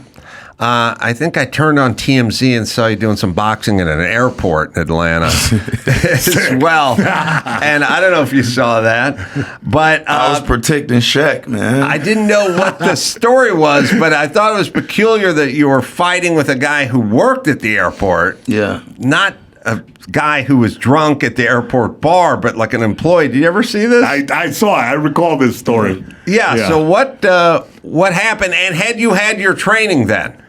I had no training then. Because the punches were a little wild back then. I'm not gonna lie to you. I was so wasted right then. Well, I really wasn't wasted. I was hungover. We was coming. That's even worse. Yeah. It was my wife's birthday. So what was this story? We was coming from Bahamas. And the Bahamas, you haven't heard the story from Shaq? So I was walking through there. The dude was talking shit to Shaq. Were you with Shaq, or did he just talk? Or you were traveling back with Shaq? Yeah. Why are you defending Shaq's honor? I feel like he's got a good jab. That's my job, man. I hear you. Shaq Fu could handle himself, couldn't he? But anyway, make that shirt right there, right here on the show. Anyway, yeah, he was tripping. I'm like, bro, chill out. I'm just trying to eat my Popeyes. And he worked at the airport. Yeah. And why was he tripping on Shaq? I don't know, man. But he wasn't a fan of Shaq? Wasn't a fan. Ended up getting knocked out. Broke his leg. The employee. They tried to get us to go to court. We didn't even go to court. They wanted us to go to court on the dude. Yeah, you blew that guy's ACL. Oh, I went back though. It wasn't over with. After I couldn't eat my chicken. And where now? Shaq's hiding somewhere because he has 25 sponsorship deals. Right, He doesn't need footage of him fighting in the airport with Pacman. Right. You know what I'm saying? So I had to handle my business. So this guy works at the Atlanta airport, starts talking shit about Shaq, and you defend Shaq's honor. Can't make this shit up. The hooper, the hype up, protected by Viper and Pacman. Yeah. Did you see the other fight that happened in Atlanta airport? Yeah. We're talking recently? Yeah. We watch him. Spirit Airlines? Oh, yeah. That was a good one. How in the fuck did all them people get there, bro? Did they? Oh, we gonna meet at Spirit. Everybody buy one cheap ass ticket. We gonna fight at the airport. I love the person that just sort of impromptu, I was going to go over. I was going to get a burrito but as long as we're fighting, I'll get up here and Gotta get my licks in. The person, I like the chick who just stands up and starts punching people. Yoga pants alone, she wins the fight. With the left kick. There's 40 of them. I know. Yeah. Now, the thing that's funny is if you stop it, you go back, they show the poster. And the poster's always the people the company would like you to think fly this airline. Yeah. These are the people who fly this airline. It's a nice white couple on the beach having a very enjoyable time. It's not black folk beating the shit out of each other at the terminal. All y'all that's in this goddamn picture fight, y'all contact me. I want to have a rumble with y'all. At betonline.ag. We're going to pay y'all too since y'all want to fucking fight. Y'all might need a little bail money, so I want to host the Rumble. I don't know what was going on. We can't call it Southwest or Spirit Airline fight, but we'll figure out what the hell we're going to call it. And we should do it all on the Pacman Jones show. Not provoking violence, but if you're going to fight, we might as well make it sanctuary. Well, look, they had bum fights a while back. Yeah. That was fine. Then they had celebrity boxing. I got recruited to do that. Now we have airport brawl. Man, no way you're all ass fighting. I used to teach boxing, so I have I know, but thoughts. you don't need to get in no ring. No, not now. But what we do is you take a ring, but you make it look like an airport terminal. For sure. You put the chairs, you put some fake posters up. Y'all love it. You hire like extras to stand behind the counter with fake computers. Do we put like the mat on the chairs? Put the mat on the chair so it covers us, right? Yeah. I think we on to something. You take all the people who fight in airports and you recruit them to come and find out who's the king of the airport, of the terminal. Oh, we went breakaway glass, everything. This is going to be a big production, I believe. Yeah. Hold on. Are we doing 1-on-1, 4-on-4, or are we doing a brawl? All of the above. It always starts 1-on-1, and then others start entering. You know? Right. Can we send both of them $1 right now on Cash App or Instagram so nobody steal our idea? And they cannot tape their hands or wear gloves or fighter's trunks. They got to be slippers and yoga pants. They got to show up like they're at the airport. It depends on if we want it summer or winter. Yeah. We start off winter, you know what I mean? So you go to the Bahamas with Shaq. Yeah. Not relaxed enough. So you're not, but are you getting on whose yacht? Who always gets a good yacht? Oh, is it Magic? Magic gets the good yacht. Never been on a Magic yacht. Never been on a Magic yacht. I have been on a George Jones yacht. I have been on a Nevin Shapiro yacht. Oh.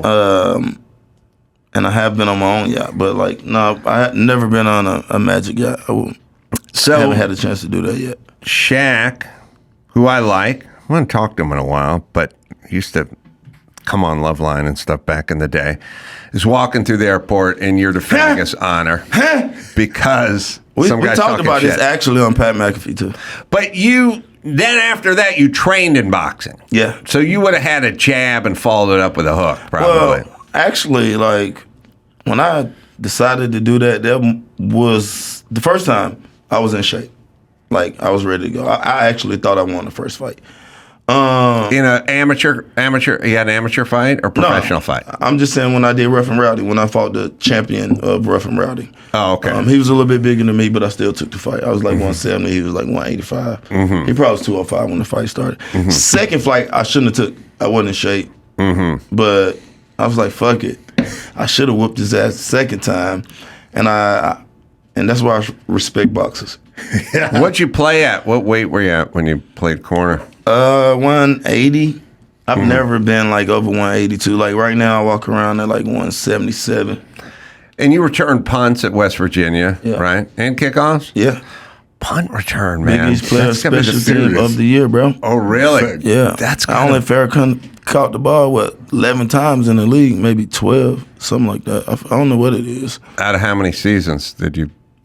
I really played 14 seasons. 14, yeah. Well, no, I'm How sorry. many fair catches I got? Can you tell me? Sorry, I was talking I don't even know. I was talking about West Virginia, but 3. Shit, 1, 2, 3. I told him the first day I was there, hey, buddy, I'm out of here in fucking 3. Get everything you can get out of me, and uno, dos, tres. You were a blue chip recruit. Where'd you come out of? What is a blue chip to you? I don't know. I got called a blue chip recruit. I don't know. I want no fucking blue chip. I was the best kid in my hood. Yeah. Out of my whole area. I won. Where was your area? West Side, Bankhead, Atlanta, Georgia, Camden Road, Southwest Atlanta. I went to Westlake High School. Me, Cam, Sean Jones, Karen Fox. You must have played AJ basketball, Green. too. Yeah. Oh, yeah, I was a dog. That was my first love. I had a lot of offers. I actually won 2 championships and was player of the year in basketball and didn't do well. I was first team All-American and all that in football, but like basketball I won championships in, and like I could have won 3. I fouled out my junior year. I smacked the floor. I had 3 fouls, and then they took me. We was up 15 points. We ended up losing that game, but I ended up getting two national basketball championships. And my coach, he like fucked up my dreams because I was all on the AI shit, had the braids, you know. And he was like, "Hey, you fucking idiot! There's only gonna be one more Allen Iverson. You fucking 5'9", you run fucking 4'2". You better take your ass and play football." Oh, really? Wow. Yeah, Iverson. I'm happy he had that talk with me, though. It's I'm glad he did too, man. But Iverson was a standout high school football player too, right? Yeah, but AI like 6 feet though. You know what I mean? Like I did have all the ball skills, but I ain't gonna sit here and say I was AI because I wasn't. But I was polished, and if I would have took it to the next level, I think I could have had a chance to be AI. But I think I made the right decision, bro. I was the first defensive player picked in my draft. Played all these years. Nobody did the shit that I did on offense. As a defensive player, playing both ways, getting 15 plays in the game, and going back and catching punts and kickoffs. Like, nobody did that. Like, I don't know who the last player that you could say was dominant as far as playing corner, guarding the best player, going back every play, catching the punt, and having the highest average per yard, and going doing kick returns, and every now and then getting the ball on offense. Like, people could say what they want because of my story, but like, the reason why I got all these fucking chances because at work I've never had a fucking problem. Maybe remember Jason Sehorn. That guy was a corner, and they had him returning punts, and then he got injured during the offseason. Don't you ever compare Jason fucking Sehorn to me, No. bro. What the fuck I are we just found talking the about? one white guy knew. Bro, dude, don't ever fucking do that, bro. The one white corner in the NFL. Yeah, but he married a hot chick who's an actress. Oh, my God. Adam, too. Oh, now I've been demoted to Adam, too. He's definitely Adam, too, now. Jason Sehorn was very nice looking. Yeah, married a very good-looking woman. Are you trying to compare him to 24 or 32 or not? No. Please tell me. Pull up the film and show me one example that he looked like me.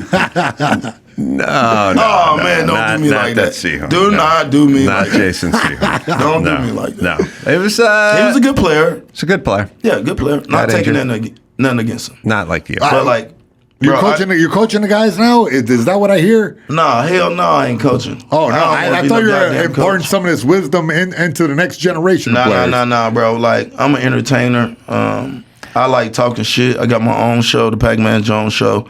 Shout out to my team at Bet Online. And, like, the reason why I teamed up with Bet Online, because I like to look at baseball, football, basketball, Trump, hockey, PSL, PPL, who dating who, what color hat you might wear on. Yeah. And on Bet Online, I can bet on all that shit. So that's why I teamed up with Bet Online.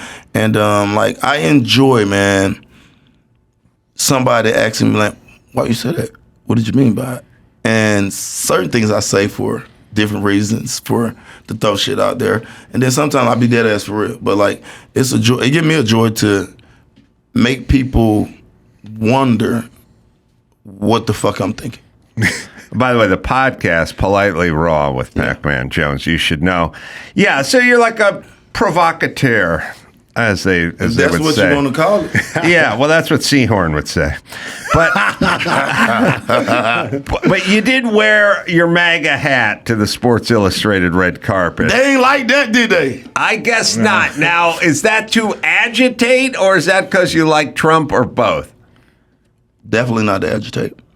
So there, because you like Trump. I like Trump. I like Trump too. Yeah, like I wouldn't wear a hat just so somebody can post it. And I know what I'm doing. And a lot of my friends, like I done got a lot of shit. One dude like DM me like, yo, so you a white supremacist, huh? I'm like, yo, what the fuck are you talking about, bro? And so I got so upset and like I shouldn't do this. I'm like, here's my fucking number. Call me. So he called me like, yo, man, I'm trying to explain to you, man, like, I said, look, bro, first of all, your opinion is your motherfucking opinion. Don't come on my line asking me about my opinion and a chance when I've had a chance to meet a motherfucker. You get what I'm saying? So it's different when you've had a chance to talk to a person, been around a person, and then what everybody else put out there. Because I've been in the situation where I've had fucking every fucking media company in the world, bro. I ain't watched fucking no TV for damn near a whole year because they had a chance to paint the picture the way they wanted to paint it. Because we didn't have all this shit. We didn't have no say-so. We didn't have no camera phones. We didn't have an outlet where we can go get online and talk about, hey, yo, man, look, this ain't really what happened at the strip club. They lying like a motherfucker. We didn't have that shit. We didn't. And now, like, some people don't realize, like, if you don't know, you don't know. But, like, and I don't want to call out certain outlets, but y'all know what the fuck I'm saying. These certain outlets make certain shit look the way they want it to look with that group of people. That's all they do. That's all I'm saying. So, we talk about it all the time. My point is, like, but I'm voting for who the fuck I want to vote for. Right. You know what I mean? Do I agree with every last thing? No, I don't. Do I agree with 90% of it? Yes, I do. Well, what is I don't get it with certain portions of black community. They think that Trump is supposed to do this or do that, or they think Biden is supposed to do this or do that. They're not going to do anything one way or the other. It'll be up to you. Man, I've been in the hood my whole life. I've never had a president do anything for me. That's what I'm saying. Like, I grew up in the slums. And, like, I'm talking about the slums of the slums. Like, ain't no kiki ha-ha about it. Like, I'm talking about, it was horrible. When you look back at it now, it damn looked like Vietnam. Yeah, it was like a war zone. And we done went through all these presidents, and the only thing they done took care of is Medicaid. Trump still got Medicaid. No, the thing that pissed off people the most was about 8 or 10 years ago, or maybe 6, 7 years ago, Trump just said to the black community, what do you got to lose? And everyone went, what? You can't say that. And he's like, why can't I say it? What do you got to lose, black community? How have these people been helping you so far? And you can't do any worse than them. So what do you got to lose? And everyone went nuts when he said that. But I agreed. What do you got to lose? He could have said it a better way, which I will say that. But at the end of the day, what he said was a way that I would say, well, I better not say that on here. Say it, bud. No, I'm not gonna say it. I'm not gonna say it. But it's true. Well, I'm saying it's true. It's just ways to say it. How is it being in the black community and being for Trump? Like, if you know, how's it been in the white fucking community and being for Trump? What fine. The fuck is the difference? Oh, there's a difference. No, it ain't, bro. Oh no, I'll tell you why. The only thing I get more shit. You're right. You're definitely right about that. Black me wearing a Trump hat. Yes, you're right. Like, I probably got 7,000 DMs after I did that. Yeah, you would get more shit than a white guy. I don't give a fuck though. But that's good. I agree. So it ain't no different for me because I'm telling, if you like it or not, I'm telling you this right here. Like, fuck off. Because I got my own motherfucking opinion. Yeah, and I can't go around. I would never. I ain't do it back then. I ain't about to start doing it, and I ain't doing it now. Like, I live and do shit off the respect of me, first and foremost, of what's gonna benefit me. Fuck everybody else. Me. Because if I can't benefit my fucking self, I can't help everybody else. Secondly goes my wife and my kids. Besides that, bro, don't mix me with that shit. And I had to tell I said, bro, we all got the same chance. You got a chance to get your ass up and work. And right now in America, bro, if you ain't making no money, bro, shame on you, bro. Yeah. Like, you could do fucking anything now. They got they paying these motherfuckers everything to do anything. Listen, every time I get on the freeway, I get behind a big rig and there's a sign on it going, hiring drivers, $50 an hour. And I'm like, where were these jobs when I came out of high school? Everyone is hiring. There's something, you can do anything you want now. There is no excuse. Yeah, I never would have worked a job out of high school, but I understand what you said. Well, you got recruited. Yeah, you were a blue chip recruit. Smell me. Put some respect on my to go to West Virginia. Yeah, that's not true. I heard you worked at Crystal Burger. You're right. I had one job. I did. I had one job at Crystal's. I lasted probably 3 days. I was living in Atlanta back bro, then. I gave away everything. I couldn't got free imagine. hamburgers. You would be the worst employee ever. Yeah, listen here. So I'm there, right? I'm like, man, what the fuck am I doing here? How old are you at So this this point? is the summer of my 9th grade year. I'm like, what the fuck am I doing here? So I'm like, all right, I'm gonna go get me a little summer job and then go to practice. So the first day we go there, you know, it's cool the first day. You learn the shit, you learn how to flip the burgers. Boom, you putting the pots and shit on there. Boom, I'm like, all right, cool. You want a 10-piece? Oh, this feel pretty good. You know what I mean? You go home, you're like, God damn. Go back the next day. On the same shit. Yeah. I'm looking around like, what the fuck am I doing here? I worked at McDonald's, so I called my cousin in, like literally, like where we stayed at, it was on Fulton Industrial. So like our projects was like literally a mile and a half up the street.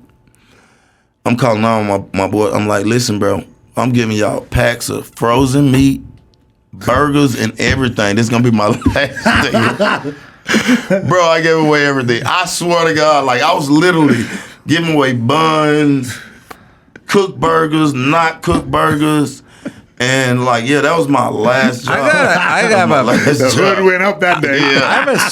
I have a question that's like a deeply psychological that maybe you'll have some insight on. But you're a fast twitch guy. You know, you're just a fast twitch guy. Now, you can train people to run marathons and stuff like that, but you can't train a 4.28 40. There's nothing you can do. You could shave a little off if a guy worked really hard, but there's no training the fast, the twitch guys, you know, and that's who you are. And I was talking to Dave Asbury from nutritional expert and psychological guy. Well, anyway, he was telling me that Danica Patrick, the Indy driver, gets anxiety when she's going slow. And I said, well, I race cars too, and I have the same anxiety when I'm driving through the canyon and the fucker's going 20 miles an hour and the speed limit says 45. That's funny. I start getting anxiety. Like, come on. And you'll see a guy who's laid back, all of a sudden stressful, and go, what are you doing? Let's go. I have anxiety about going slow. You're a fast twitch guy. Stand behind a grill for 8 hours. I don't think you're wired for that. There's guys that are slow guys. I've worked with these guys on a construction site. They just move cinder blocks all day, like a donkey. And you look at them and you go, why aren't you going nuts? And they go, I'm just moving, you know. They're not fast twitch guys. And I was up in my head the whole time. I was going nuts. Like I would look around going, I'm going nuts. Isn't everyone going nuts? Don't we want to do something? And they're all like, slow down, bro, and move some bricks, you know? And I worked the grill with guys. I would go nuts standing behind the grill. And I have a fast twitch mind, but you got fast twitch feet.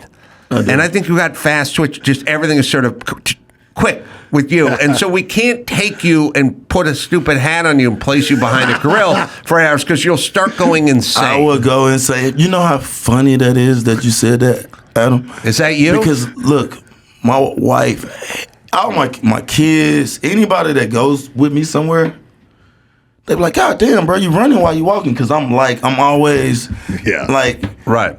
And like I be moving, like I'm always thinking about the next idea. Like we was sitting here, I was sitting outside the hotel today waiting on the people to get the stuff ready. And it just popped up in my head. So I wrote down the idea. I don't know if I should tell y'all this, but I wrote down the idea of some racing shit, right? Racing? Yeah. There's your guy right here. And with my team on Bet Online, I want to do a certain racing thing. Got racing. We got airport beat down. Yeah, we got two. Hosted by Mayhem. Yeah, we're cooking really, it up. If you think about it, right now, can't nobody I like the gas smoke controls cars. I want to do a fucking unbelievable venue.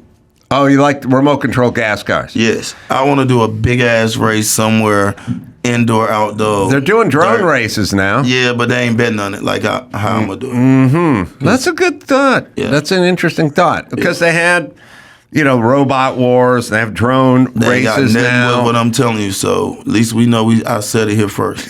But that's a good call. You like those cars? I like anything with speed. Yeah, see, because you're fast twitchy, right? Yeah, I'm a speed guy. Like, I got Banshees, Can-Am 1000, Demon, Helltrack. Dodge stuff. Dodge. I got a lot of Dodge. I got a 77 Trans Am with a LS4 swap in it. I got the Burbis. I got a 263s. I'm a fast 400. Yeah. So, you got like Smoking the Bandit car? Yeah, the real one. Like, these motherfuckers been trying to buy this car from me forever. Never gonna sell it.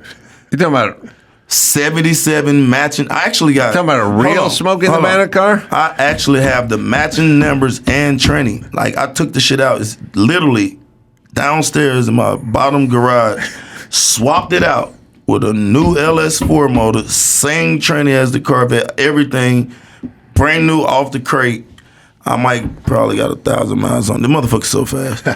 And I kept it all original. It's only been painted 2 times. Yeah. Yeah, they're cool. They're going up. Yeah. They're getting popular. Yeah. All right. Pacman, hang out. We'll take a quick break. We'll come back. We'll do the news with Mayhem and Pacman right after this. O'Reilly Auto Parts. Bam! You know the song, right?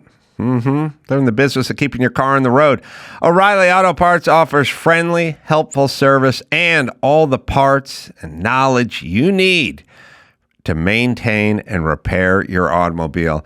Always been an O'Reilly guy. Used to go to the one out in North Hollywood when I was over there. Then I moved to La Crescenta. Went to the one up on Foothill. Still swing by there every once in a while because I'm a hands-on guy. So whether you're a car aficionado or an auto novice, you'll find the employees at O'Reilly Auto Parts are knowledgeable, helpful, and best off, they're friendly because some of those auto parts guys can be a little tough around the edges. Stop by O'Reilly Auto Parts today, or you can visit us at O'ReillyAuto.com/Adam. That's O'ReillyAuto.com/Adam. Rosetta Stone's setting 2025 resolutions. How about learning a new language? It can enrich your life, help you think as well. Rosetta Stone, the most trusted language learning program, available on desktop or as an app. It truly immerses you in the language you want to learn. Dr. Drew's a little bit of a snob. He speaks French. His wife speaks French, but not as good as he, and it's not conversational. And they were going to France, and he said he got Rosetta Stone for her, and it cleaned it up, man. It sounds so good now. 30 years they've been around, millions of users, 25 languages, Spanish, French, Italian, German, Japanese, Chinese, Arabic, it's all there. No English translations. Learn to speak, listen, and think in that language. Designed for long-term retention, plus the built-in True Accent feature gives feedback on your pronunciations.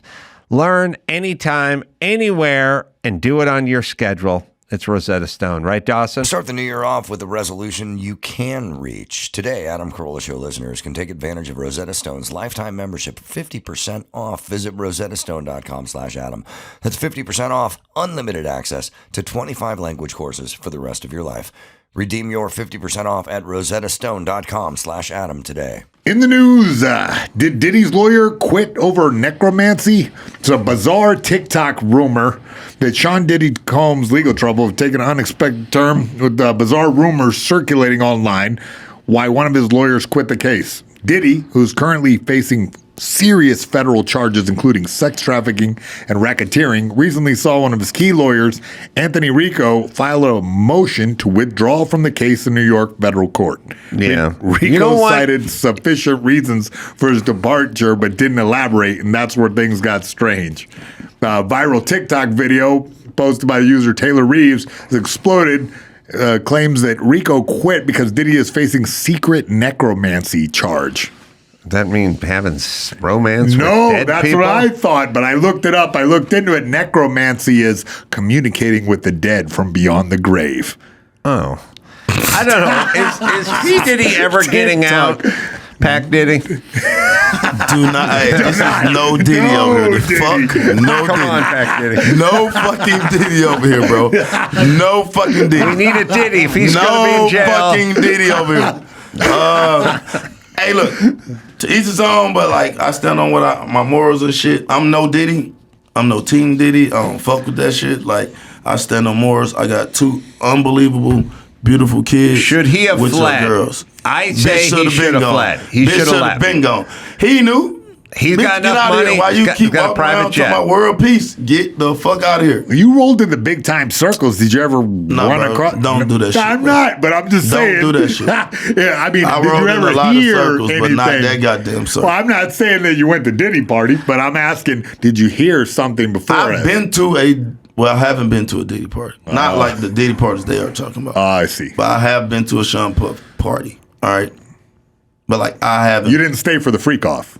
I haven't seen that. But like I haven't been around to see that. You get what I'm saying? I got my own section. I ain't never. You know what I mean? I understand. You know what I'm saying? So I don't fuck with that shit. So I'm no Diddy. I don't think he'll never get out. Me personally. I don't think so with either. All the shit that's going on, but you can never say never.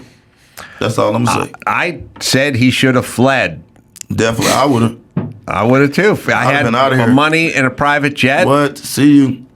And because he's never getting out. No. What? Yeah, I think that things are so terrible that now people on TikTok are just making up crazier stuff just to one up what really happened, which is disgusting. But it's so much shit to that shit. Like, how can you beat all of it? No. Yeah, he's got like a RICO case that's, shit completely. And all the videos and shit. Like, man. Yeah. He's never getting out. Yeah. He's never getting out. Yeah, we're wasting our time with that one. No, but I would have fled. I mean, listen, Roman Polanski fled. That was like 55 years ago. He's been living in France. Celebrated. He celebrated the Academy Awards. He's not even here. He's in France. He just left. But Diddy ain't the only one that had a lot of money that didn't flee. Yeah. It happens. Bill Cosby didn't flee. Who else? He hung around. Weinstein. Oh, listen. Okay. Open your goddamn mouth. Mark Garagos. All the black guys. Mark, Say some of these fucking white guys. Let's get some. Seahorn. He stayed. C Diddy. C Diddy stayed. That's what I call him. I hope you're okay. Seahorn knows I call him C Diddy. All right.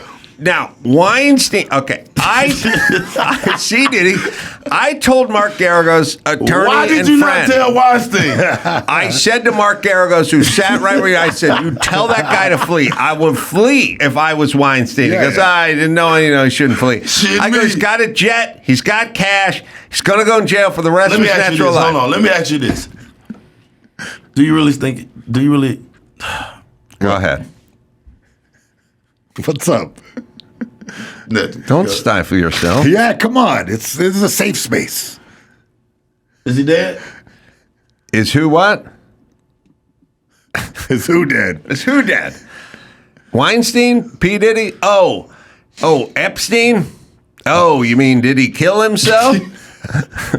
E. Diddy? You talking about Epstein? Weinstein's out right now. We talking about, go back to the other names that you haven't named. Epstein. Yeah. That's what I'm asking you. Okay. Because you ain't saying all the white dudes' names. You only said the black dude's name. Only person name you said was who? I mentioned Bill Cosby, goddammit. I said Jason. And fucking Diddy. Jason Seahorn is a white man. Right. I mentioned him earlier. C. Diddy. And then there's E. Diddy, which is Epstein. Why we got to put Diddy on it? Epstein. I'm putting Diddy on everyone's name now. Who else? Who's in there? Who said it? I brought up Roman Polanski. He's famous. He's white. He's extradited. He extradited himself. He took himself out. I'm saying I said Weinstein should flee, and I said P. Diddy should flee. That's what I said. Is Epstein dead? Is the question, or did he fake the death? And Weinstein, and then Epstein goes to jail and he dies. But did he kill himself? But he didn't kill himself. So there you go. He got a lot of money. Yeah, we never seen his death. Well, Trump says he's going to open that stuff up. He's going to open that. Did you see the funeral? Did you see anything? Oh, you're saying Epstein's still alive? I'm asking you a question. Have it been a cremation? Have we? What am I? I'm not the coroner to New York. I don't know what the fuck's going on. All right, you're acting. Hey, they was like, oh yeah, he's dead himself. Oh, all right, he could still be alive. All right, maybe he's alive. I don't know. Trump says Cosby in there, goddamn, can't even see. Man, this shit Cosby crazy. should have fled, but now he's out. Cosby shouldn't have got locked up, man. All y'all old ass men was doing that shit back then. Quaaludes. All of them. Yeah. All right, so wait a minute. Where were we? All right, Trump is going to open the Epstein files. That's what I think. So that's going to be so? good. I think so. That's what he says. Whatever Trump says, we're going to see. I'm with All Trump. right. Well, in other news, Philadelphia Eagles would visit the White House if invited.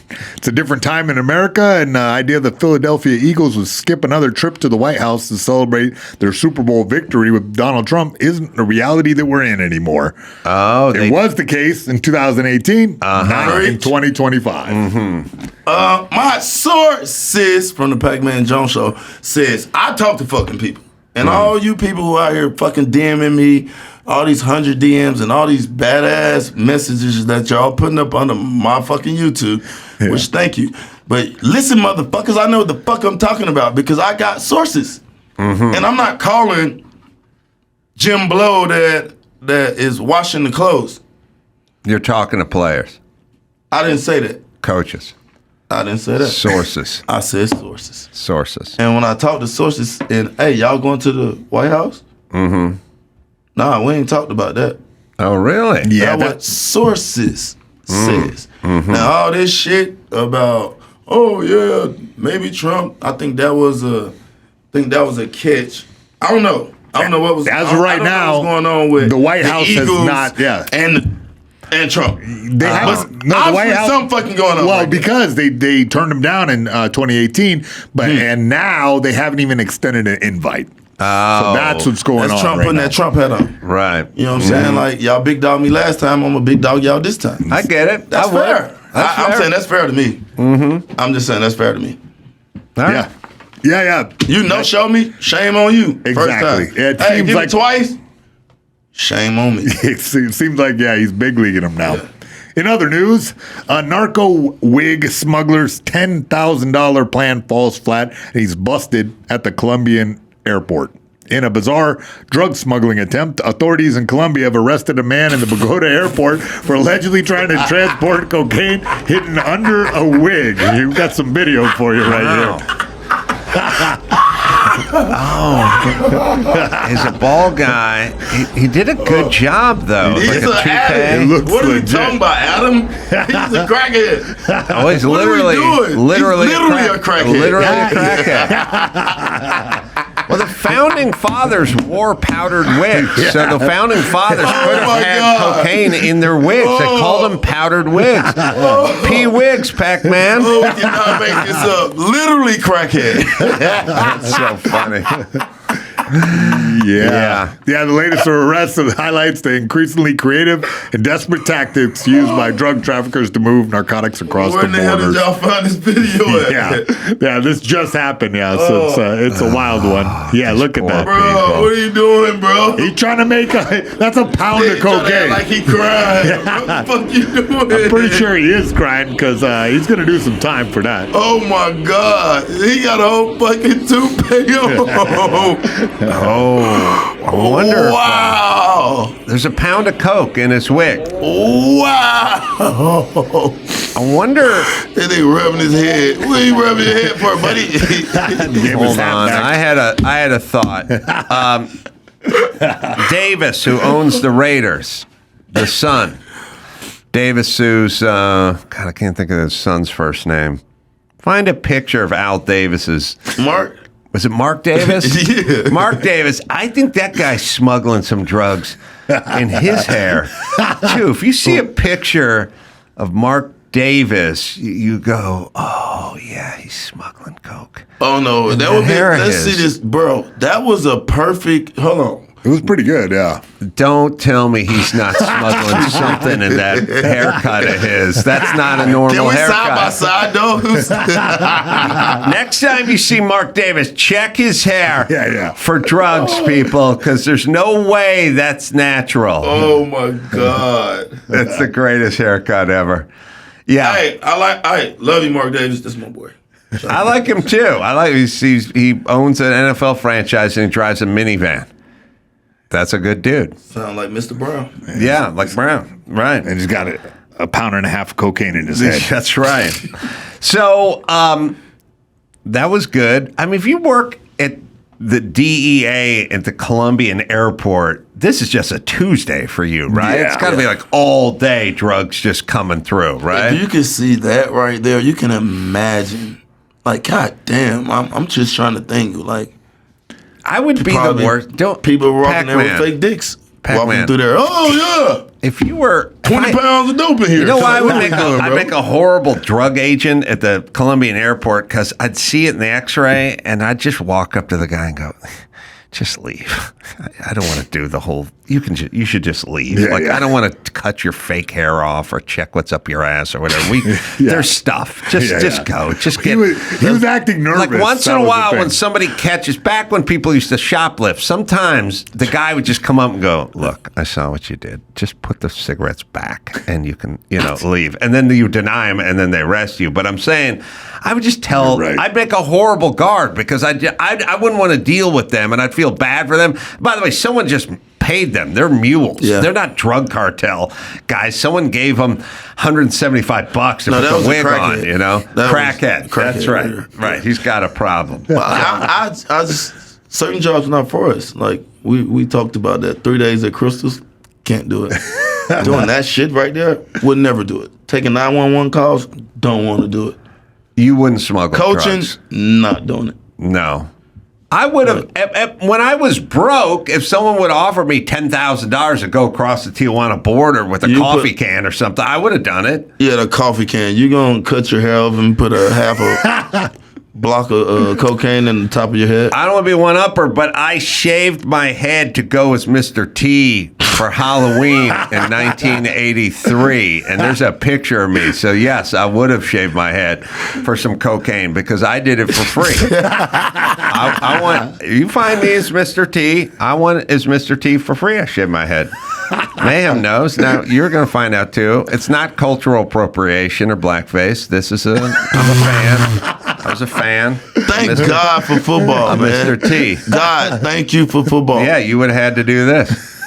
Thank you. Okay. Yeah, interesting thing, he has a pound of cocaine in that weight. Right. Yeah.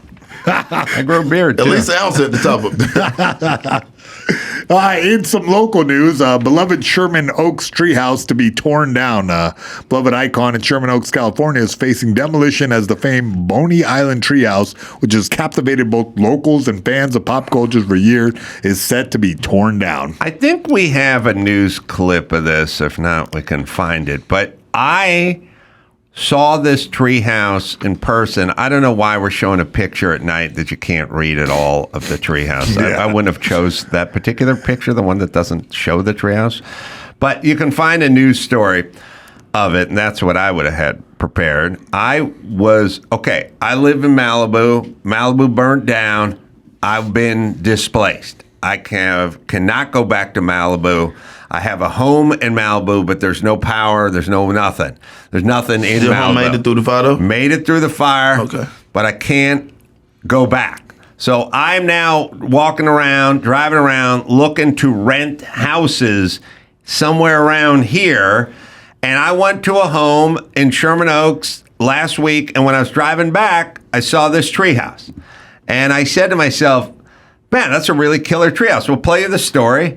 I saw it in person. I just drove past it, and I stopped looking at it. As a guy who used to be a builder, I thought, I can't believe the city hasn't torn this shit down because the city of Los Angeles is overfishes. You need a permit for everything, and they don't let you just build stuff on your property. So here's the story real quick. It is one of the most famous tree houses in the world, a landmark in Sherman Oaks for decades, inspired by the Simpsons TV show. But now it appears its days are numbered because tonight the fight to save Boney Island and its haunted treehouse is coming to an end. That's right. The homeowners tell our Lauren Posen it's not the outcome they had hoped for, but their time has just run out. This is more than just a tree house. It's the heart of this neighborhood, and its days are numbered. It's a landmark of the Sherman Oaks neighborhood. And every time I walked by here, I was just like, what magic is this? That this is in our neighborhood. I can't believe it. It's just, it just reminds me that like magic is possible. Rick Palizzi is the man behind all that magic. It's a nice looking tree house. It's not, I think it fits in with the aesthetic of the neighborhood. It's safe. He worked on The Simpsons for a decade, and each year the show celebrated Halloween with a widely popular Treehouse of Horrors special, the inspiration for this creation built 20 years ago. He fought City Hall for years to keep it. They say it's an unsafe structure. He says it's not a structure. But after $40,000 in legal fees and without a last-minute miracle, he's done fighting. You can't fight City Hall, you hear. But I just said I'm not going back to court. I'll tear it down and get the case dismissed. It's a heartbreaking decision. He feels he has no other choice to make. His neighbors are just as upset. We've just had catastrophic fires. People All right, are you can out pause displaced. it there. All right. LA's burnt to the ground. You couldn't get a permit to move all the toxic waste on your property in the Palisades or Malibu or Altadena, and the permit city council and the permit department has full-time overtime now with everyone trying to pull the permit, and they're using their resources to get this guy in Sherman Oaks to take his treehouse down. That's the battle they're fighting. You understand what you're dealing with in Los Angeles? Wow. You understand there's no such thing as you going, I don't know, it's the guy's property. He pays taxes on his property. Let him fucking do what he wants on his own fucking property. Nope, you cannot do that in the city of Los Angeles. They're going to tell you. Now, by the way, they're going to step over homeless people who are building forts on the fucking street in front of the kids' school with stop signs and visqueen plastic and plywood they ripped off the liquor store because there was looting going on a few years ago.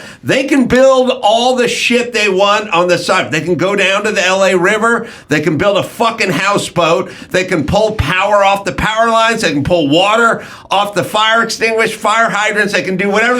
There's no water in the fire hydrants, but if there was, they pull water off of them. You can build. I've seen guys along the 5 freeway with 2-story houses they're building themselves. LA City planning department, no thoughts. They have zero thoughts. But homeowners, taxpayers, you want to build something on your property that you pay for, and you pay the homeowners taxes and the insurance, and you keep your home up, and you're a good citizen and a good neighbor, you shall be fucked with. And we're not going to let you get away with this shit. And you can spend as much as you want on attorneys, because guess what? The people you're arguing with don't give a fuck about attorneys' fees. Right. They have attorneys that are given to them by the city. They have an unyielding, unexhaustible amount of energy to fight with you because they don't have jobs they have to go to. This is their job. Their job is to fight you, and they don't have billable hours. When you get an attorney, Pacman. Yeah. You get something called billable fucking hours. High as a motherfucker. 300, 400, 500, 600, 8 hour. Easily, and they don't go by the hour. They go by the 16th of an hour. You know what I mean? They go, oh man, I was playing golf today and I was thinking about you, Pacman. So there's $200. And that phone call. Yeah, the phone call on the way back from the golf club. So they're not dealing with that. You're dealing with the reality of billable hours, attorney's fees, and you got a life. You got to go to work. Their job is to go into City Hall and fight with you all day. So eventually you go fuck it and you pull the plug, and now you're going to tear down the thing that people enjoy in your neighborhood, especially the kids. And they can talk about all the safety they want. Fuck right off. There's homeless guys fighting with machetes around the next corner. So don't fucking give me your speech about safety, assholes, and permits. There's homeless people living in busted up Winnebagos that are just parked on blocks on every street in Venice and PCH, and they're dealing methamphetamine out of it. So don't give me your fucking safety speeches, city. It's bullshit, and this is why people hate you, and this is why they're leaving Los Angeles. This guy's going to end up leaving. Now, I would tell the city, you want to fucking take it down, fucking take it down. I'm not doing it. But then they'll start fining this guy. But this is a monumental spot. Like, this has got something to do with Bart Simpson. Like, this is not like a regular fucking treehouse. Yeah. I literally drove past this place as a former builder contractor in LA, and I just stopped and I went, how the fuck's the city let them? The city's not. That was 2 days before this story. Oh, wow. I was like, of course he's doing battle with the city. He tried to do something on his own property. Oh, you guys, you say you love government, go deal with government, and then get back to me and tell me how much you fucking love these governments. And then you get the Ruby Ridge Waco shit. I get the people at some point, they just go to the roof with a hunting rifle. They go, fuck that. Fuck it. Oh, my God. I've snapped. No, they do. They go, get off the fuck off my property. Like, they go nuts. This guy's going to be up there with a hunting rifle and a bottle of Jack Daniels between his legs in 3 days. We at the Adam Carolla Show do not we do not condone that. Yeah, we don't condone this behavior. Sorry. I lost it. It causes it. It makes them into it. That's what happens. Yeah, it's crazy. On your own property. Yeah. And the kids How long love have it it. been there? 20 years. 20 years? And 7 years ago, a neighbor complained. That's how this all started. Probably, Just one probably a new neighbor. bitch in the neighborhood. Something, yeah. Yeah. I've been 20 years happy. Oh, I can believe that bitch during COVID. Where's your mask? I saw kids on that Show the treehouse kids. with Yeah. no mask. It's a haunted treehouse. You have a permit for that? Mind your own fucking business, Gladys. Bart Simpson house. Don't. All right, Pacman. Let me give you a plug here. Politically, sorry, Politely raw. Sorry, politely raw. Yeah. With Pacman Jones. Yeah. Don't call him Pac Diddy. Don't call me fucking Pac Diddy. Don't do it. Don't do it. Don't I need do it. everybody to go to the show and hit the subscribe button for me. That means a lot. And like I said, man, it's been good. We've did 21 million views in 6 months. Not no bullshit views. Like, I got a good team around me. Shout out to my boy Ev. My team at Bet Online. All the people in the the background that do all the work. My guy Rome, who shoots all of this shit. Evan from helping me game plan to editing. My boy Scott and my boy Zach over at Bet Online. We got a good team. I don't plan on doing that, but getting bigger and building more projects. Well, if you need a controversial guest, you can book me, Pacman. I'm booking your ass. Thank you. Good to see you, man. Good to see This you. was fun. All Had a right. good time with you. I did too. All right, I'm going to be in Austin, then I'm going to be in San Luis Obispo. When are you going to Austin? I'm going to Austin. I'll be doing a theater show there tomorrow, and then I'll be Monterey. There's still some tickets left at the Golden State Theater, and then Uptown Theater, Napa. Not a lot of guys with the fast twitch muscles over there in the Napa, Monterey area, but they got the wallets. Go to AdamCarolla.com for all the live shows and FitzDog. I want to thank for coming in. Until next time, Adam Carolla for Pacman Jones. Thanks Greg for having me, Fitzsimmons. man. Good to see you, man. Come back anytime. Saying mahalo.